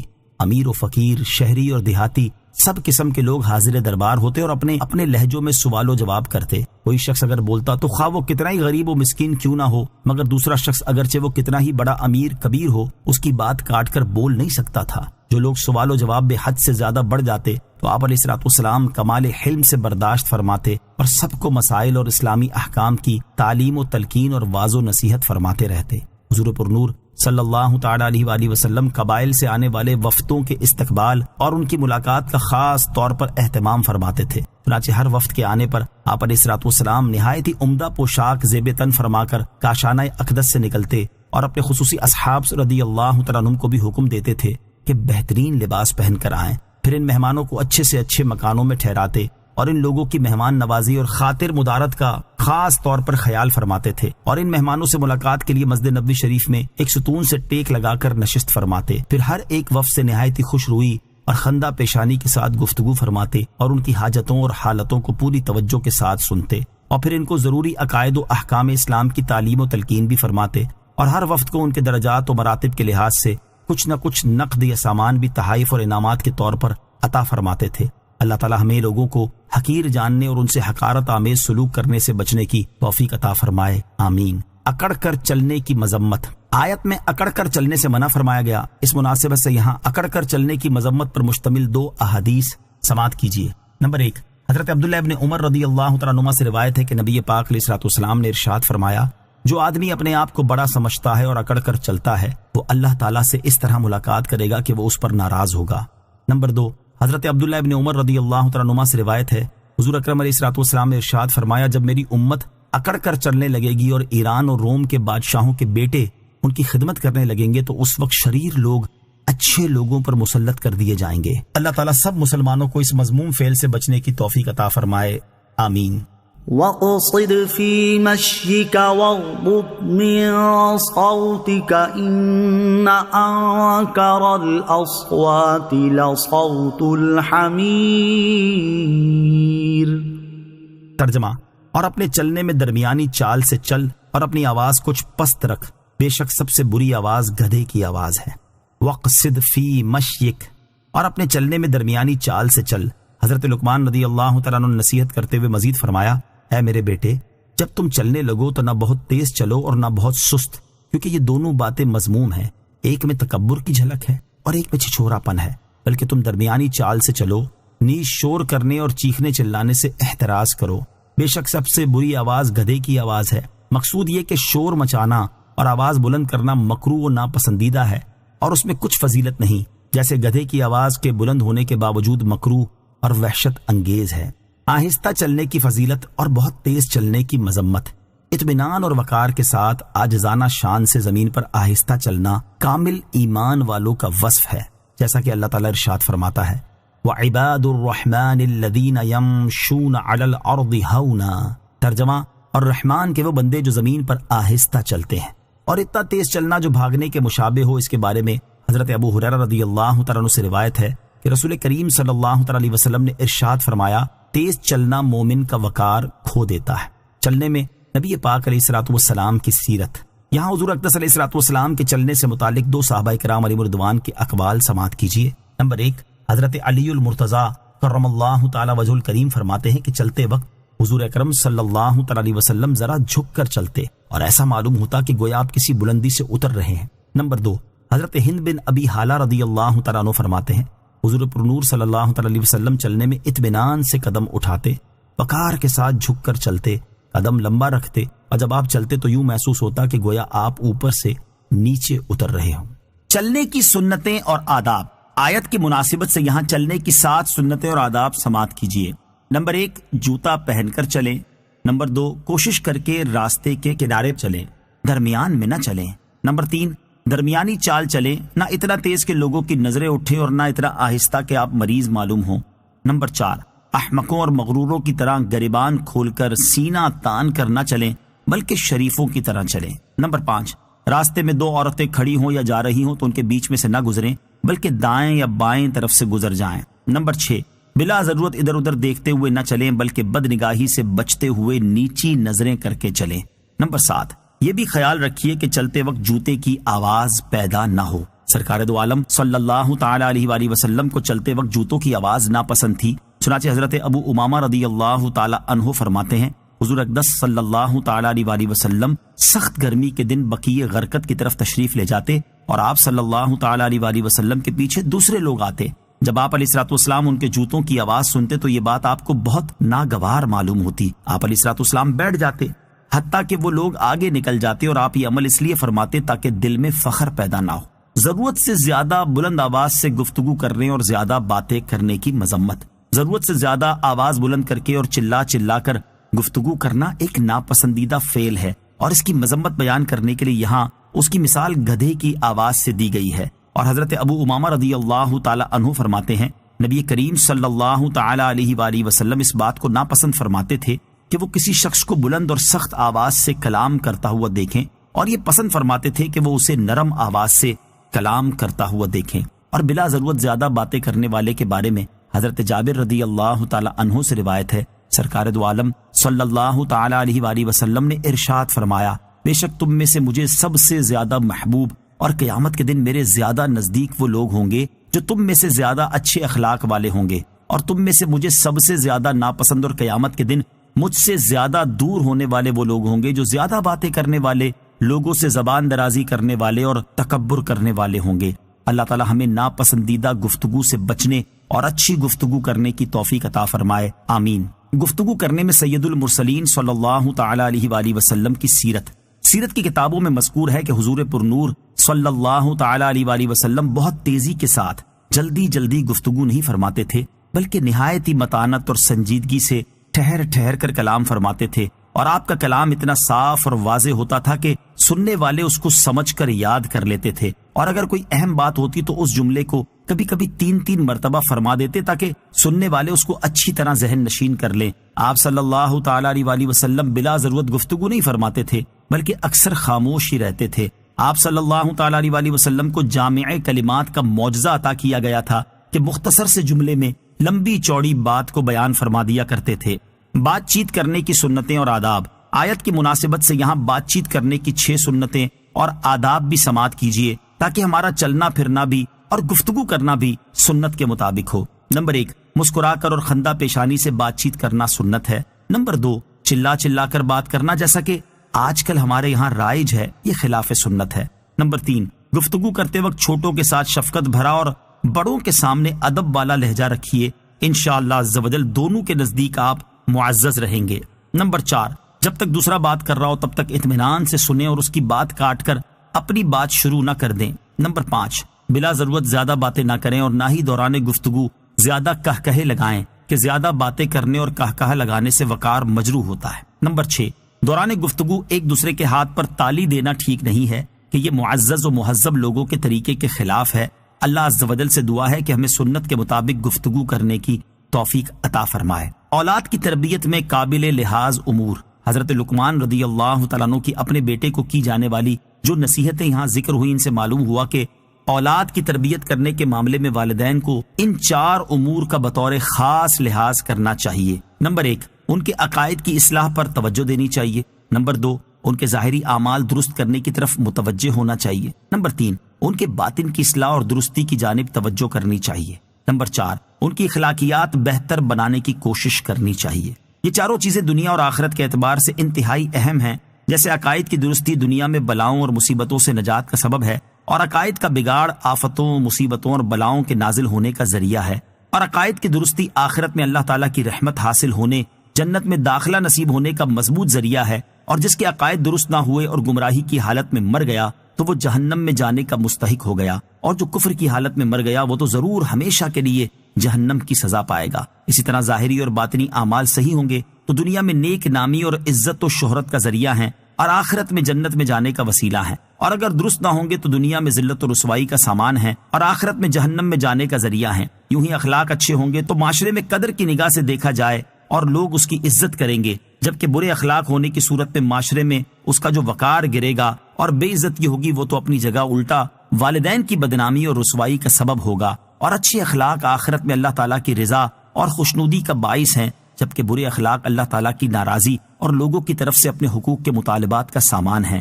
افسوس، ہمارے معاشرے میں والدین اپنے بچوں کی تربیت کے معاملے میں یہ تو دیکھتے ہیں کہ ان کا بچہ دنیاوی تعلیم اور دنیا داری میں کتنا اچھا اور چالاک ہوشیار ہے، لیکن اس طرف توجہ بہت ہی کم کرتے ہیں کہ اس کے عقائد و نظریات کیا ہیں اور اس کے ظاہری اور باطنی اعمال کس رخ کی طرف جا رہے ہیں۔ والدین کی یہ انتہائی دلی خواہش تو ہوتی ہے کہ ان کا بچہ دنیا کی زندگی میں کامیاب انسان بنے، اس کے پاس عہدے اور منصب ہوں، عزت، دولت اور شہرت اس کے گھر کی کنیز بنے، لیکن یہ تمنا نہ ہونے کے برابر ہوتی ہے کہ ان کی اولاد دینی اعتبار سے بھی کامیابی کی راہ پر چلے۔ مسلمان ماں باپ کی اولاد ہونے کے ناطے اپنے دین و مذہب اور اس کی تعلیمات سے اچھی طرح آشنا ہو، اس کے عقائد اور اعمال درست ہوں، اور اس کا طرز زندگی اللہ تعالیٰ اور اس کے پیارے حبیب صلی اللہ تعالیٰ علیہ وآلہ وسلم کے بتائے ہوئے طریقے کے مطابق ہو۔ والدین کی یہ آرزو تو ہوتی ہے کہ ان کی اولاد دنیا میں خوب ترقی کرے تاکہ اولاد کے ساتھ ساتھ ان کی دنیا بھی سنور جائے اور انہیں بھی عیش و آرام نصیب ہو، لیکن اس طرف توجہ نہیں کرتے کہ ان کی اولاد قبر کی زندگی میں ان کے چین کا باعث بنے اور آخرت میں ان کے لیے شفاعت و مغفرت کا ذریعہ بنے۔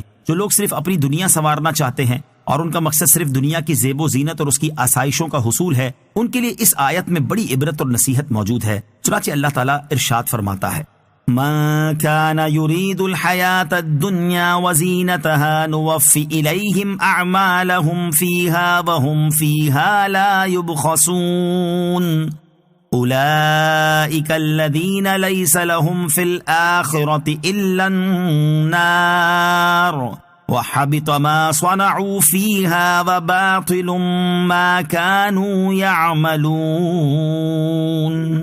ترجمہ، جو دنیا کی زندگی اور اس کی زینت چاہتا ہو تو ہم دنیا میں انہیں ان کے اعمال کا پورا بدلہ دیں گے اور انہیں دنیا میں کچھ کم نہ دیا جائے گا۔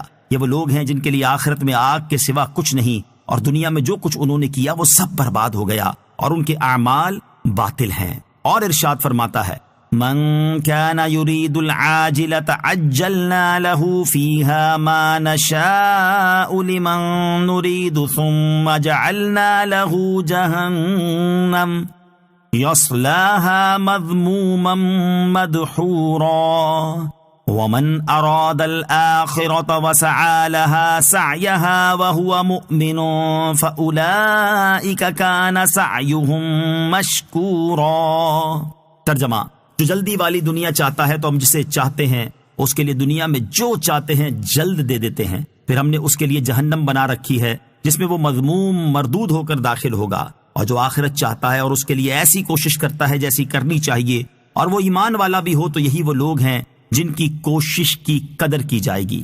اللہ تعالی ہم سب کو اپنی اولاد کی ایسی تعلیم و تربیت کرنے کی توفیق عطا فرمائے جو ان کے لیے دنیا و آخرت دونوں میں کامیابی کا ذریعہ بنے اور والدین کے دنیاوی سکون اور اخروی نجات کا سامان ہو، آمین۔ أَلَمْ تَرَوْا أَنَّ اللَّهَ سَخَّرَ لَكُم مَّا فِي السَّمَاوَاتِ وَمَا فِي الْأَرْضِ وَأَسْبَغَ عَلَيْكُمْ نِعَمَهُ ظَاهِرَةً وَمِنَ النَّاسِ مَن يُجَادِلُ فِي اللَّهِ بِغَيْرِ عِلْمٍ وَلَا هُدًى وَلَا كِتَابٍ مُنِيرٍ۔ ترجمہ: کیا تم نے نہ دیکھا کہ جو کچھ آسمانوں اور زمین میں ہیں سب کو اللہ نے تمہارے لیے کام میں لگا رکھا ہے، اور اس نے تم پر اپنی ظاہری اور باطنی نعمتیں پوری کر دیں، اور کچھ لوگ اللہ کے بارے میں جھگڑتے ہیں حالانکہ انہیں نہ علم ہے اور نہ عقل اور نہ کوئی روشن کتاب۔ الم ترو، کیا تم نے نہ دیکھا؟ اس سے پہلی آیت میں حضرت لقمان رضی اللہ تعالیٰ عنہ کی ان نصیحتوں کا بیان ہوا جو انہوں نے اپنے بیٹے کو فرمائیں، اور اب یہاں سے وہ نعمتیں ذکر کی جا رہی ہیں جن سے اللہ تعالیٰ کی وحدانیت اور قدرت پر استدلال ہوتا ہے۔ چنانچہ ارشاد فرمایا کہ اے لوگو، کیا تم نے نہ دیکھا کہ جو کچھ آسمانوں میں ہے جیسے سورج، چاند اور ستارے، اور جو کچھ زمین میں ہے جیسے دریا، نہریں، کانے، پہاڑ، درخت، پھل، چوپائے وغیرہ، ان سب کو اللہ تعالیٰ نے اپنی کامل قدرت سے تمہارے لیے کام میں لگا رکھا ہے، جس کے نتیجے میں تم آسمانی چیزوں سے نفع اٹھاتے اور زمینی چیزوں سے فائدے حاصل کرتے ہو۔ وَأَسْبَغَ عَلَيْكُمْ نِعَمَهُ ظَاهِرَةً وَبَاطِنَةً، اور اس نے تم پر اپنی ظاہری اور باطنی نعمتیں پوری کر دیں۔ یہاں ظاہری اور باطنی نعمتوں سے کیا مراد ہے؟ اس کے بارے میں مفسرین کے مختلف اقوال ہیں، جن میں تطبیق یوں ہو سکتی ہے کہ مختلف افراد کو مختلف نعمتیں عطا کی گئیں۔ ان مختلف اقوال میں سے 6 قول سماعت کیجیے۔ نمبر 1، حضرت عبداللہ ابن عباس رضی اللہ تعالی عنہما فرماتے ہیں، ظاہری نعمت سے مراد اسلام اور قرآن ہے، اور باطنی نعمت یہ ہے کہ اللہ تعالیٰ نے تمہارے گناہوں پر پردے ڈال دیے، تمہاری پوشیدہ باتیں نہ کھولیں اور تمہیں سزا دینے میں جلدی نہ فرمائی۔ نمبر 2، ظاہری نعمت سے مراد اعضاء کی درستی اور صورت کا حسن ہے، اور باطنی نعمت سے مراد دل کا اعتقاد ہے۔ نمبر 3، ظاہری نعمت سے مراد رزق ہے، اور باطنی نعمت سے مراد حسن خلق ہے۔ نمبر 4، ظاہری نعمت سے مراد شرعی احکام کا ہلکا ہونا ہے، اور باطنی نعمت سے مراد شفاعت ہے۔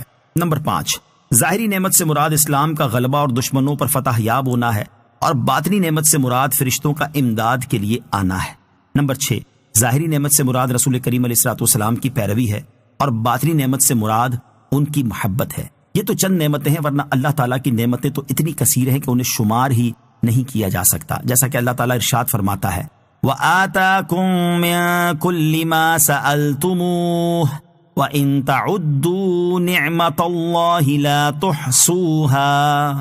ترجمہ: اور اس نے تمہیں وہ بھی بہت کچھ دے دیا جو تم نے اس سے مانگا، اور اگر تم اللہ کی نعمتیں گنو تو شمار نہ کر سکو گے۔ تو کیا یہ نعمتیں اللہ تعالیٰ کی وحدانیت کی معرفت حاصل کرنے کے لیے کافی نہیں؟ وَمِنَ النَّاسِ مَن يُجَادِلُ فِي اللَّهِ بِغَيْرِ عِلْمٍ، اور کچھ لوگ اللہ کے بارے میں علم کے بغیر جھگڑتے ہیں۔ ارشاد فرمایا کہ کچھ لوگ ایسے ہیں جو اللہ تعالیٰ کے بارے میں جھگڑتے ہیں حالانکہ ان کے پاس نہ علم ہے، نہ عقل، اور نہ ہی کوئی روشن کتاب ہے، اس لیے وہ جو کہیں گے جہالت اور نادانی ہوگی، اور اللہ تعالیٰ کی شان میں اس طرح کی جرت اور لب کشائی انتہائی بیجا اور گمراہی ہے۔ شان نزول: یہ آیت نضر بن حارث، ابی بن خلف، امیہ بن خلف اور ان جیسے دیگر کفار کے بارے میں نازل ہوئی جو بے علم اور جاہل ہونے کے باوجود نبی کریم صلی اللہ تعالی علیہ وسلم سے اللہ تعالیٰ کی ذات و صفات کے متعلق جھگڑے کیا کرتے تھے۔ نوٹ: اس آیت کی تفسیر سے متعلق مزید کلام سورہ حج کی آیت نمبر 8 کی تفسیر میں ملاحظہ فرمائیں۔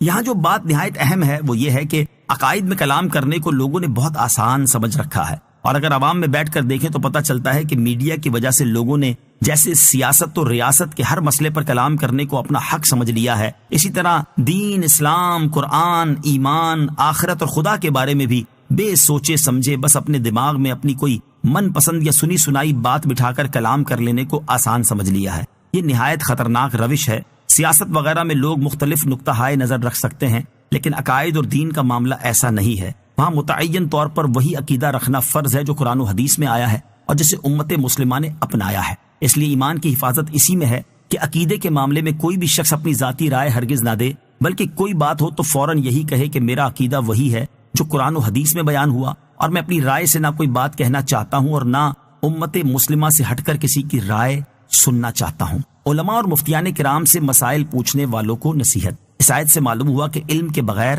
دینی احکام اور مسائل میں بحث نہیں کرنی چاہیے۔ اس سے ان لوگوں کو سبق حاصل کرنا چاہیے جو علماء اور مفتیان کرام سے مسائل پوچھنے آتے ہیں، اور جب انہیں اپنی پسند اور مراد کے مطابق جواب نہیں ملتا تو وہ جاہلوں کی طرح جھگڑا شروع کر دیتے ہیں۔ یاد رہے کہ ایک عالم اور مفتی کی ذمہ داری شریعت کے حکم کو بیان کرنا ہے، جبکہ عوام کی ذمہ داری اس حکم کے مطابق عمل کرنا ہے، نہ کہ بحث کرنا اور جاہلوں کی طرح جھگڑا شروع کر دینا تو کسی مسلمان کی شان نہیں بلکہ یہ تو کافروں کا طریقہ ہے۔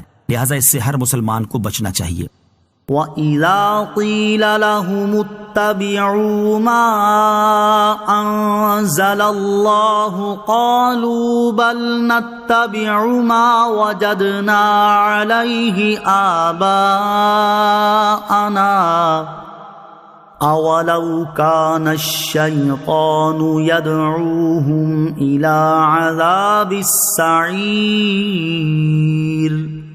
ترجمہ، اور جب ان سے کہا جائے کہ اس کی پیروی کرو جو اللہ نے نازل فرمایا تو کہتے ہیں بلکہ ہم تو اس کی پیروی کریں گے جس پر ہم نے اپنے باپ دادا کو پایا، کیا اگرچہ شیطان ان کو عذاب دوزخ کی طرف بلا رہا ہو۔ وَإِذَا قِيلَ لَهُمْ، اور جب ان سے کہا جائے، ارشاد فرمایا کہ جب ان جھگڑا کرنے والوں سے کہا جائے کہ جو قرآن اللہ تعالیٰ نے اپنے حبیب علیہ الصلوۃ والسلام پر نازل فرمایا ہے تم اس کی پیروی کرو، تو اس کے جواب میں وہ کہتے ہیں ہم اس کی پیروی نہیں کریں گے بلکہ ہم تو اپنے باپ دادا کے طریقے پر ہی رہیں گے۔ اس پر اللہ تعالیٰ ارشاد فرماتا ہے کیا اگرچہ شیطان انہیں جہنم کے عذاب کی طرف بلا رہا ہو جب بھی وہ اپنے باپ دادا ہی کی پیروی کیے جائیں گے؟ یہ کتنے بے وقوف ہیں کہ انہیں معلوم بھی ہے کہ شیطان انہیں گمراہ کر رہا ہے اور دوزخ کی طرف بلا رہا ہے، مگر پھر بھی شریعت پر چلنے کی بجائے جاہل باپ دادوں کی پیروی میں لگے ہوئے ہیں۔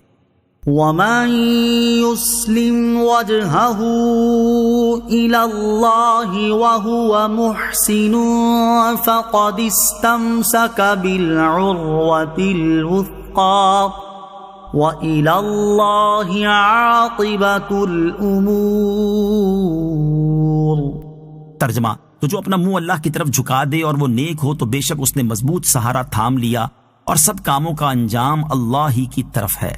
وَمَن يُسْلِمْ وَجْهَهُ إِلَى اللَّهِ، تو جو اپنا منہ اللہ کی طرف جھکا دے، یعنی جو اخلاص کے ساتھ اللہ تعالیٰ کی رضا کے لیے اس کا دین قبول کرے، اللہ تعالیٰ کی عبادت میں مشغول ہو، اپنے کام اسی کے سپرد کرے اور اسی پر بھروسہ رکھے اور وہ نیک اعمال کرنے والا بھی ہو تو بے شک اس نے مضبوط سہارا تھام لیا اور اس کے ذریعے وہ اعلیٰ مراتب پر فائز ہو جائے گا اور سب کاموں کی انتہا اللہ تعالیٰ ہی کی طرف ہے، تو وہ ایسے شخص کو اچھی جزا دے گا۔ آخرت میں اچھی جزا پانے کے لیے ضروری عمل۔ اس آیت سے معلوم ہوا کہ آخرت میں اچھی جزا پانے کے لیے صحیح ایمان اور درست نیک اعمال دونوں کا ہونا ضروری ہے۔ یہی چیز قرآن مجید میں اور مقامات پر بھی بیان کی گئی ہے۔ چنانچہ ایک مقام پر اللہ تعالیٰ ارشاد فرماتا ہے بَلَا مَنْ أَسْلَمَ وَجْهَهُ لِلَّهِ وَهُوَ مُحْسِنٌ فَلَهُ أَجْرُهُ عِنْدَ رَبِّهِ وَلَا خَوْفٌ عَلَيْهِمْ وَلَا هُمْ يَحْزَنُونَ۔ ترجمہ، ہاں کیوں نہیں، جس نے اپنا چہرہ اللہ کے لیے جھکا دیا اور وہ نیکی کرنے والا بھی ہو تو اس کا اجر اس کے رب کے پاس ہے اور ان پر نہ کوئی خوف ہوگا اور نہ وہ غمگین ہوں گے۔ اور ارشاد فرماتا ہے وَأَمَّا مَنْ آمَنَ وَعَمِلَ صَالِحًا فَلَهُ جَزَاءً الْحُسْنَى وَسَنَقُولُ لَهُ مِنْ أَمْرِنَا يُسْرًا۔ ترجمہ، اور بہرحال جو ایمان لایا اور اس نے نیک عمل کیا تو اس کا بدلہ بھلائی ہے اور ان قریب ہم اس کو آسان کام کہیں گے۔ اور ارشاد فرماتا ہے من آمن باللہ والیوم الآخر واقام الصلاة وآت الزکاة ولم یخش الا اللہ فعسى اولئک ان یکونوا من المہتدین۔ ترجمہ، جو اللہ اور قیامت کے دن پر ایمان لاتے ہیں اور نماز قائم کرتے ہیں اور زکوٰۃ دیتے ہیں اور اللہ کے سوا کسی سے نہیں ڈرتے تو ان قریب یہ لوگ ہدایت والوں میں سے ہوں گے۔ چنانچہ جو ایمان والا نہیں اس کا کوئی بھی عمل صالح نہیں، اگرچہ وہ ظاہری اعتبار سے کیسے ہی اچھے عمل کر رہا ہو، اور جو صحیح ایمان لانے کے بعد نیک عمل نہیں کر رہا وہ اپنے آپ کو خطرے پر پیش کر رہا ہے، کیونکہ برے اعمال اللہ تعالیٰ کی ناراضی کا سبب ہیں، اور جس سے اللہ تعالیٰ ناراض ہو گیا اور اس پر اللہ تعالیٰ نے رحم نہ کیا تو اسے اس کے برے اعمال کے حساب سے ایک عرصے تک کے لیے جہنم میں داخل کر دیا جائے گا۔ لہٰذا ضروری ہے کہ پہلے صحیح ایمان لایا جائے اور پھر نیک اعمال کیے جائیں تاکہ اللہ تعالیٰ کی رحمت سے آخرت میں اچھی جزا نصیب ہو۔ وَمَن كَفَرَ فَلَا يَحْزُنكَ كُفْرُهُ إِلَيْنَا مَرْجِعُهُمْ فَنُنَبِّئُهُم بِمَا عَمِلُوا إِنَّ اللَّهَ عَلِيمٌ بِذَاتِ الصُّدُورِ نُمَتِّعُهُمْ قَلِيلًا ثُمَّ نَضْطَرُّهُمْ إِلَى عَذَابٍ غَلِيظٍ۔ ترجمہ، اور جو کفر کرے تو اس کا کفر آپ کو غمگین نہ کرے، انہیں ہماری ہی طرف پھرنا ہے تو ہم انہیں بتا دیں گے جو انہوں نے کیا ہوگا، بے شک اللہ دلوں کی بات جانتا ہے، ہم انہیں کچھ فائدہ اٹھانے دیں گے پھر انہیں سخت عذاب کی طرف مجبور کریں گے۔ وَمَن كَفَرَ فَلَا يَحْزُنْكَ كُفْرُهُ، اور جو کفر کرے تو اس کا کفر آپ کو غمگین نہ کرے۔ ارشاد فرمایا کہ اے پیارے حبیب صلی اللہ تعالی علیہ وآلہ وسلم، آپ تسلی رکھیں اور کفر کرنے والے کے کفر پر غمزدہ نہ ہو، کیونکہ اس کا کفر کرنا دنیا و آخرت میں آپ کے لیے کسی طرح نقصان دہ نہیں۔ ان لوگوں کو مرنے کے بعد ہماری ہی طرف لوٹ کر آنا ہے اور ہم انہیں ان کے اعمال کی سزا دیں گے۔ بے شک اللہ تعالیٰ جس طرح ان کے ظاہری اعمال کو جانتا ہے، اسی طرح ان کے دلوں کی بات بھی جانتا ہے، تو وہ انہیں اس کی بھی سزا دے گا جو ان کے دلوں میں پوشیدہ ہے۔ نمتعہم قلیلا، ہم انہیں کچھ فائدہ اٹھانے دیں گے۔ ارشاد فرمایا کہ ہم ان کافروں کو تھوڑی مہلت دیں گے تاکہ وہ اپنی موت تک دنیا کی نعمتوں سے مزے اٹھا لیں، پھر انہیں آخرت میں سخت عذاب کی طرف جانے پر مجبور کر دیں گے، اور وہ جہنم کا عذاب ہے جس سے یہ لوگ کبھی رہائی نہ پا سکیں گے۔ وَلَئِن سَأَلْتَهُم مَّنْ خَلَقَ السَّمَاوَاتِ وَالْأَرْضَ لَيَقُولُنَّ اللَّهُ قُلِ الْحَمْدُ لِلَّهِ بَلْ أَكْثَرُهُمْ لَا يَعْلَمُونَ۔ ترجمہ، اور اگر تم ان سے پوچھو کہ آسمان اور زمین کس نے بنائے تو ضرور کہیں گے اللہ نے۔ تم فرماؤ تمام تعریفیں اللہ کے لیے ہیں، بلکہ ان میں اکثر جانتے نہیں۔ وَلَئِن سَأَلْتَهُمْ، اور اگر تم ان سے پوچھو۔ اس آیت کا خلاصہ یہ ہے کہ کافر اگرچہ کفر اور شرک کی وادیوں میں گھوم رہے ہیں، لیکن اگر ان سے سوال کیا جائے کہ بتاؤ یہ زمین اور آسمان کس نے بنائے ہیں، تو ضرور ان کا جواب یہ ہوگا کہ اللہ تعالیٰ نے بنائے ہیں۔ ان کے اقرار سے یہ لازم آتا ہے کہ جس نے آسمان اور زمین پیدا کیے وہ اللہ واحد ہے اور اس کا کوئی شریک نہیں، تو واجب ہوا کہ اس کی حمد کی جائے، اس کا شکر ادا کیا جائے اور اس کے سوا کسی اور کی عبادت نہ کی جائے۔ جبکہ ان جاہلوں کا حال یہ ہے کہ خالق صرف اللہ تعالیٰ کو مانتے ہیں اور عقیدہ یہ رکھتے ہیں کہ معاذ اللہ شرک اللہ تعالیٰ کے قریب کر دیتا ہے۔ لِلَّهِ مَا فِي السَّمَاوَاتِ وَالْأَرْضِ إِنَّ اللَّهَ هُوَ الْغَنِيُّ الْحَمِيدُ۔ ترجمہ، اللہ ہی کا ہے جو کچھ آسمانوں اور زمین میں ہے، بے شک اللہ ہی بے نیاز تعریف کے لائق ہے۔ للہ ما فی السماوات والارض، اللہ ہی کا ہے جو کچھ آسمانوں اور زمین میں ہے۔ ارشاد فرمایا کہ جو کچھ آسمانوں اور زمین میں ہے سب اللہ تعالیٰ کے مملوک، مخلوق اور بندے ہیں، اور جب اللہ تعالیٰ کی یہ شان ہے تو زمین و آسمان میں اس کے سوا کوئی عبادت کا مستحق نہیں۔ ان اللہ هو الغنی الحمید، بے شک اللہ ہی بے نیاز ہے، تعریف کے لائق ہے۔ یعنی آسمانوں اور زمین کی پیدائش سے پہلے بھی اور بعد میں بھی اللہ تعالیٰ ہی اپنی ذات اور صفات میں بے نیاز ہے، اور اس کے ساتھ کوئی دوسرا بے نیاز نہیں، بلکہ ساری کائنات اسی کی محتاج ہے، اور اللہ تعالیٰ اپنی ذات اور صفات میں تعریف کے لائق ہے، اگرچہ کوئی بھی اس کی حمد نہ کرے۔ وَلَوْ أَنَّ مَا فِي الْأَرْضِ مِن شَجَرَةٍ أَقْلَامٌ وَالْبَحْرُ يَمُدُّهُ مِن بَعْدِهِ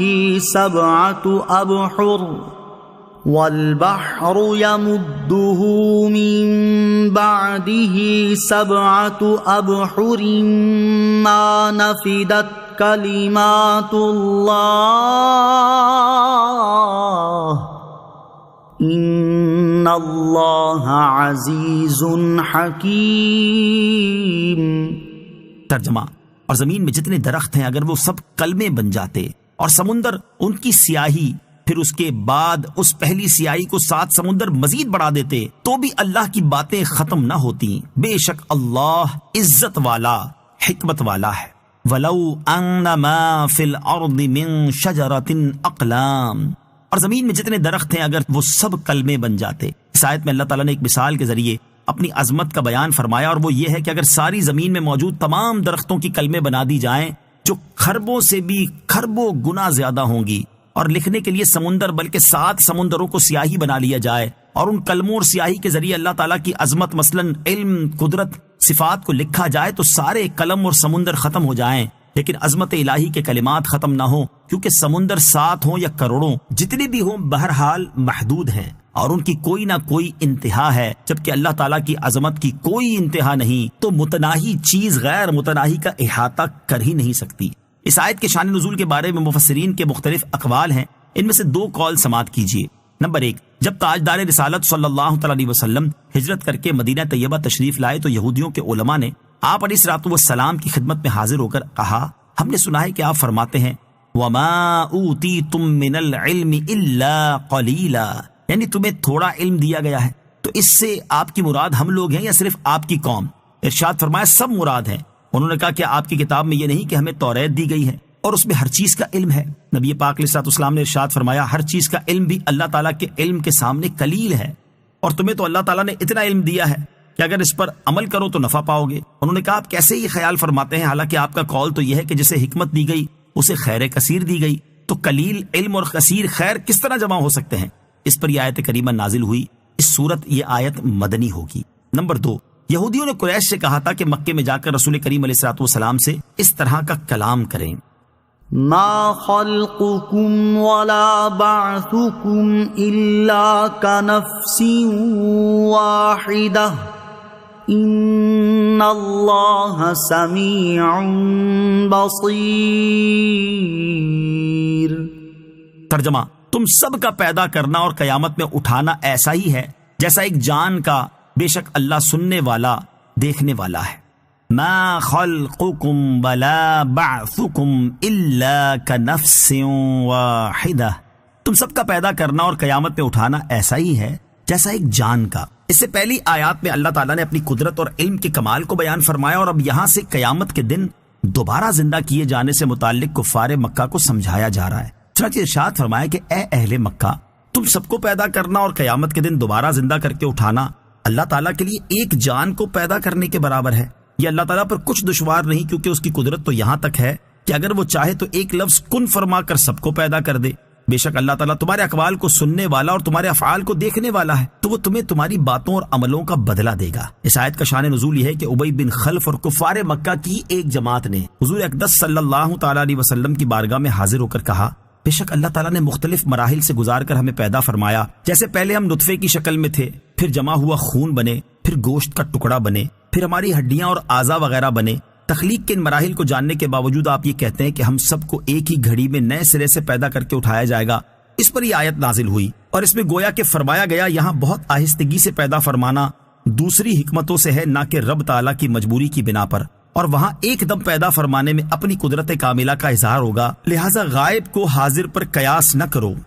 أَلَمْ تَرَ أَنَّ اللَّهَ يُولِجُ اللَّيْلَ فِي النَّهَارِ وَيُولِجُ النَّهَارَ فِي اللَّيْلِ وَسَخَّرَ الشَّمْسَ وَالْقَمَرَ كُلٌّ يَجْرِي إِلَى أَجَلٍ مُّسَمًّى وَأَنَّ اللَّهَ بِمَا تَعْمَلُونَ خَبِيرٌ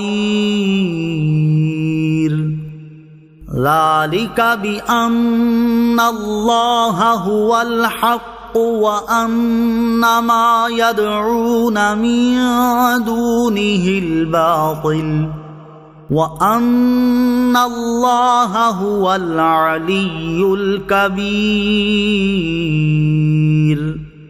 ترجمہ، اے سننے والے، کیا تو نے نہ دیکھا کہ اللہ رات کو دن میں داخل کر دیتا ہے اور دن کو رات میں داخل کر دیتا ہے، اور اس نے سورج اور چاند کو کام میں لگا دیا، ہر ایک ایک مقررہ مدت تک چلتا ہے، اور یہ کہ اللہ تمہارے کاموں سے خبردار ہے۔ یہ اس لیے ہے کہ اللہ ہی حق ہے، اور اس کے سوا جن کو لوگ پوچھتے ہیں وہ سب باطل ہیں، اور یہ کہ اللہ ہی بلندی والا بڑائی والا ہے۔ الم ترا، اے سننے والے، کیا تو نے نہ دیکھا؟ یہاں سے ایک بار پھر اللہ تعالیٰ کی وحدانیت پر دلائل بیان کیے جا رہے ہیں۔ چنانچہ اس آیت اور اس کے بعد والی آیت کا خلاصہ یہ ہے کہ اے سننے والے، کیا تو نے نہ دیکھا کہ اللہ تعالیٰ اپنی قدرت اور حکمت سے ایک موسم میں رات کے کچھ حصے کو کم کر کے دن میں داخل کر دیتا ہے، اور ایک موسم میں دن کے کچھ حصے کو بڑھا کر رات میں داخل کر دیتا ہے، اور جو وقت ایک میں سے کم کرتا ہے اسے دوسرے میں بڑھا دیتا ہے، اور اس نے سورج اور چاند کو بندوں کے نفع کے لیے کام میں لگا دیا ہے، اور ان میں سے ہر ایک مقررہ مدت تک اپنی مخصوص رفتار سے چلتا رہے گا۔ اور کیا تم نے نہ دیکھا کہ اللہ تعالیٰ تمہارے کاموں سے خبردار ہے؟ یہ جو عجائبات بیان ہوئے ان پر صرف اللہ تعالیٰ ہی قادر ہے، اس لیے صرف وہی عبادت کا مستحق ہے، اور اس کے سوا جن کو لوگ پوچھتے ہیں وہ سب باطل اور فنا ہونے والے ہیں، لہٰذا ان میں سے کوئی عبادت کا مستحق نہیں ہو سکتا۔ اور اللہ تعالیٰ کی یہ قدرت و عظمت اس لیے ہے کہ اللہ تعالیٰ ہی اپنی ذات و صفات میں بلندی والا اور بڑائی والا ہے۔ یاد رہے کہ آیت نمبر 29 میں جو سورج اور چاند کے بارے میں فرمایا گیا کہ کہ ہر ایک مقررہ مدت تک چلتا ہے، اس میں مقررہ مدت سے مراد قیامت کا دن ہے یا اس سے مراد یہ ہے کہ دونوں اپنے اپنے معین اوقات تک چلتے ہیں، جیسے سورج سال کے آخر تک اور چاند مہینے کے آخر تک چلتا ہے؟ نیز خیال رہے کہ اگرچہ بعض کفار انبیاء کرام علیہ السلام کو پوجتے ہیں مگر ان بزرگوں کو باطل نہیں کہا جا سکتا، وہ بالکل حق ہیں، البتہ ان کی عبادت کرنا باطل ہے۔ یہاں اللہ تعالیٰ نے لفظ ماں ذکر فرمایا ہے اور یہ لفظ عربی زبان میں بے عقل چیزوں کے لیے آتا ہے، تو آیت کا مطلب یہ ہوا کہ جن پتھروں اور درختوں وغیرہ بے جان چیزوں کو لوگ پوجتے ہیں وہ باطل ہیں۔ کیا یہاں یہ لفظ مصدر کے معنی میں ہے، یعنی تمہارا اللہ تعالیٰ کے علاوہ کسی اور کو پوجنا باطل اور جھوٹ ہے؟ أَلَمْ تَرَ أَنَّ الْفُلْكَ تَجْرِي فِي الْبَحْرِ بِنِعْمَةِ اللَّهِ لِيُرِيَكُم مِّنْ آيَاتِهِ إِنَّ فِي ذَلِكَ لَآيَاتٍ لِكُلِّ صَبَّارٍ شَكُورٍ۔ ترجمہ: کیا تو نے نہ دیکھا کہ دریا میں کشتی اللہ کے فضل سے چلتی ہے تاکہ وہ تمہیں اپنی کچھ نشانیاں دکھائے؟ بے شک اس میں ہر بڑے صبر کرنے والے بڑے شکر گزار کے لیے نشانیاں ہیں۔ الم ترا، کیا تو نے نہ دیکھا؟ اس آیت میں اللہ تعالیٰ کی وحدانیت کی ایک اور دلیل ذکر کی جا رہی ہے۔ چنانچہ ارشاد فرمایا کہ اے سننے والے، کیا تو نے نہ دیکھا کہ دریا میں کشتی اللہ تعالیٰ کے فضل، اس کی رحمت اور اس کے احسان سے چلتی ہے، ورنہ اس کے لیے وہاں ہزارہا آفتیں موجود ہیں جو اس کی روانی میں رکاوٹ بن سکتی اور کشتی کو ڈبو سکتی ہیں۔ اللہ تعالیٰ نے یہ فضل اس لیے فرمایا تاکہ وہ تمہیں اپنی وحدت، قدرت اور علم کے بعض دلائل اور اپنی قدرت کے عجائبات کی کچھ نشانیاں دکھا دے۔ بے شک کشتی کی روانی میں ہر اس شخص کے لیے نشانیاں ہیں جو بلاؤں پر بڑا صبر کرنے والا اور اللہ تعالیٰ کی نعمتوں کا بڑا شکر گزار ہو۔ صبر اور شکر یہ دونوں صفتیں مومن کی ہیں، تو گویا ارشاد فرمایا اس میں ہر مومن کے لیے نشانیاں ہیں۔ وَإِذَا غَشِيَهُم مَّوْجٌ كَالظُّلَلِ دَعَوُا اللَّهَ مُخْلِصِينَ لَهُ الدِّينَ فَلَمَّا نَجَّاهُمْ إِلَى الْبَرِّ فَمِنْهُم مُّقْتَصِدٌ وَمَا يَجْحَدُ بِآيَاتِنَا إِلَّا كُلُّ کفور۔ ترجمہ: اور جب پہاڑوں جیسی کوئی موج ان پر آ پڑتی ہے تو اللہ ہی پر اعتقاد رکھتے ہوئے اسے پکارتے ہیں، پھر جب اللہ انہیں خشکی کی طرف بچا لاتا ہے تو ان میں کوئی ہی اعتدال پر رہتا ہے، اور ہماری آیتوں کا انکار صرف ہر بڑا بے وفا ناشکرا ہی کرے گا۔ وَإِذَا غَشِيَهُم مَّوْجٌ كَالظُّلَلِ، اور جب پہاڑوں جیسی کوئی موج ان پر آ پڑتی ہے۔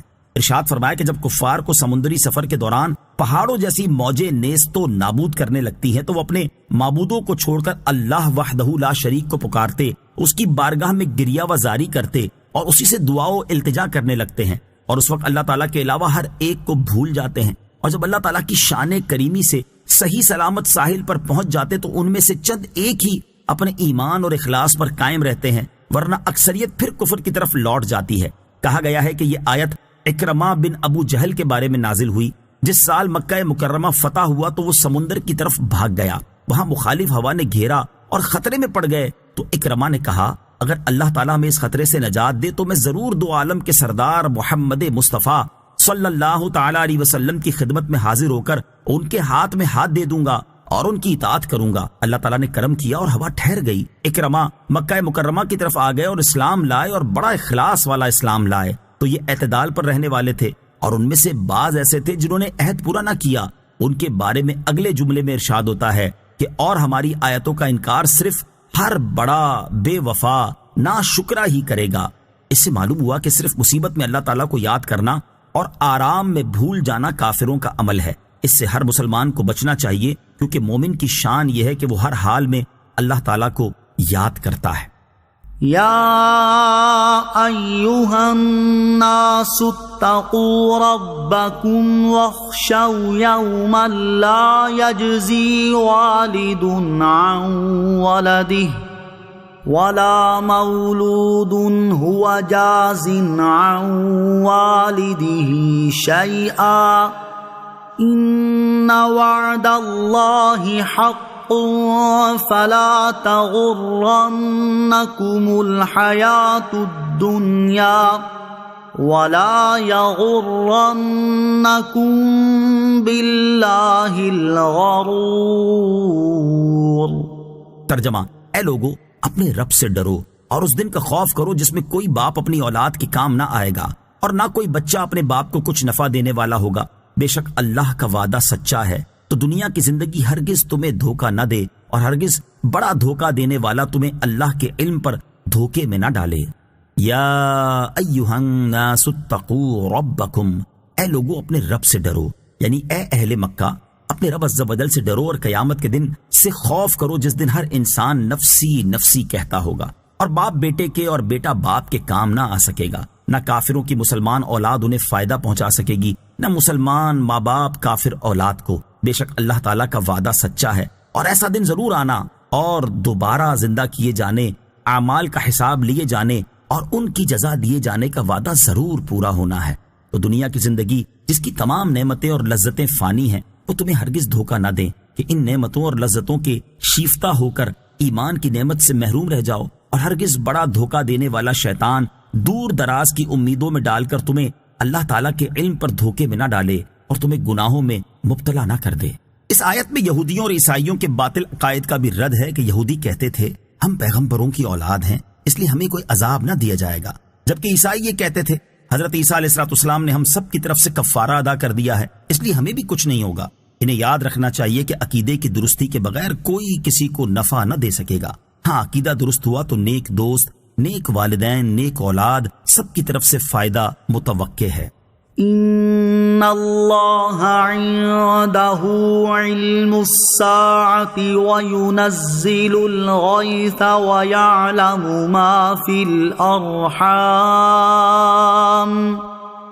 وما تدري نفس ماذا تكسب غدا وما تدري نفس بأي أرض تموت إن الله عليم خبير۔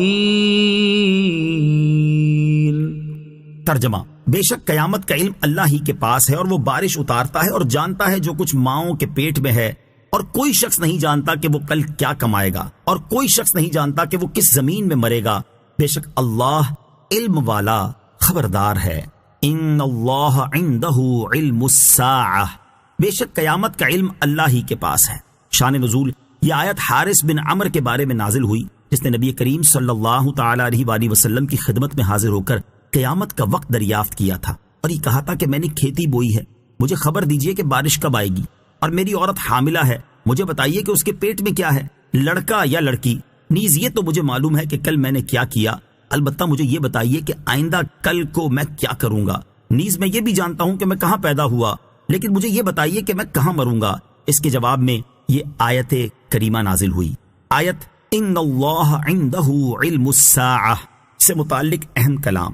اس آیت میں 5 چیزوں کے علم کی خصوصیت اللہ تعالیٰ کے ساتھ بیان فرمائی گئی اور مخلوق کو علم غیب عطا کیے جانے کے بارے میں سورہ جن کی آیت نمبر 26 اور 27 میں ارشاد ہوا، عالم الغیب فلا یظہر علی غیبہ احدا الا من ارتضی من رسول۔ ترجمہ: غیب کا جاننے والا اپنے غیب پر کسی کو مکمل اطلاع نہیں دیتا سوائے اپنے پسندیدہ رسولوں کے۔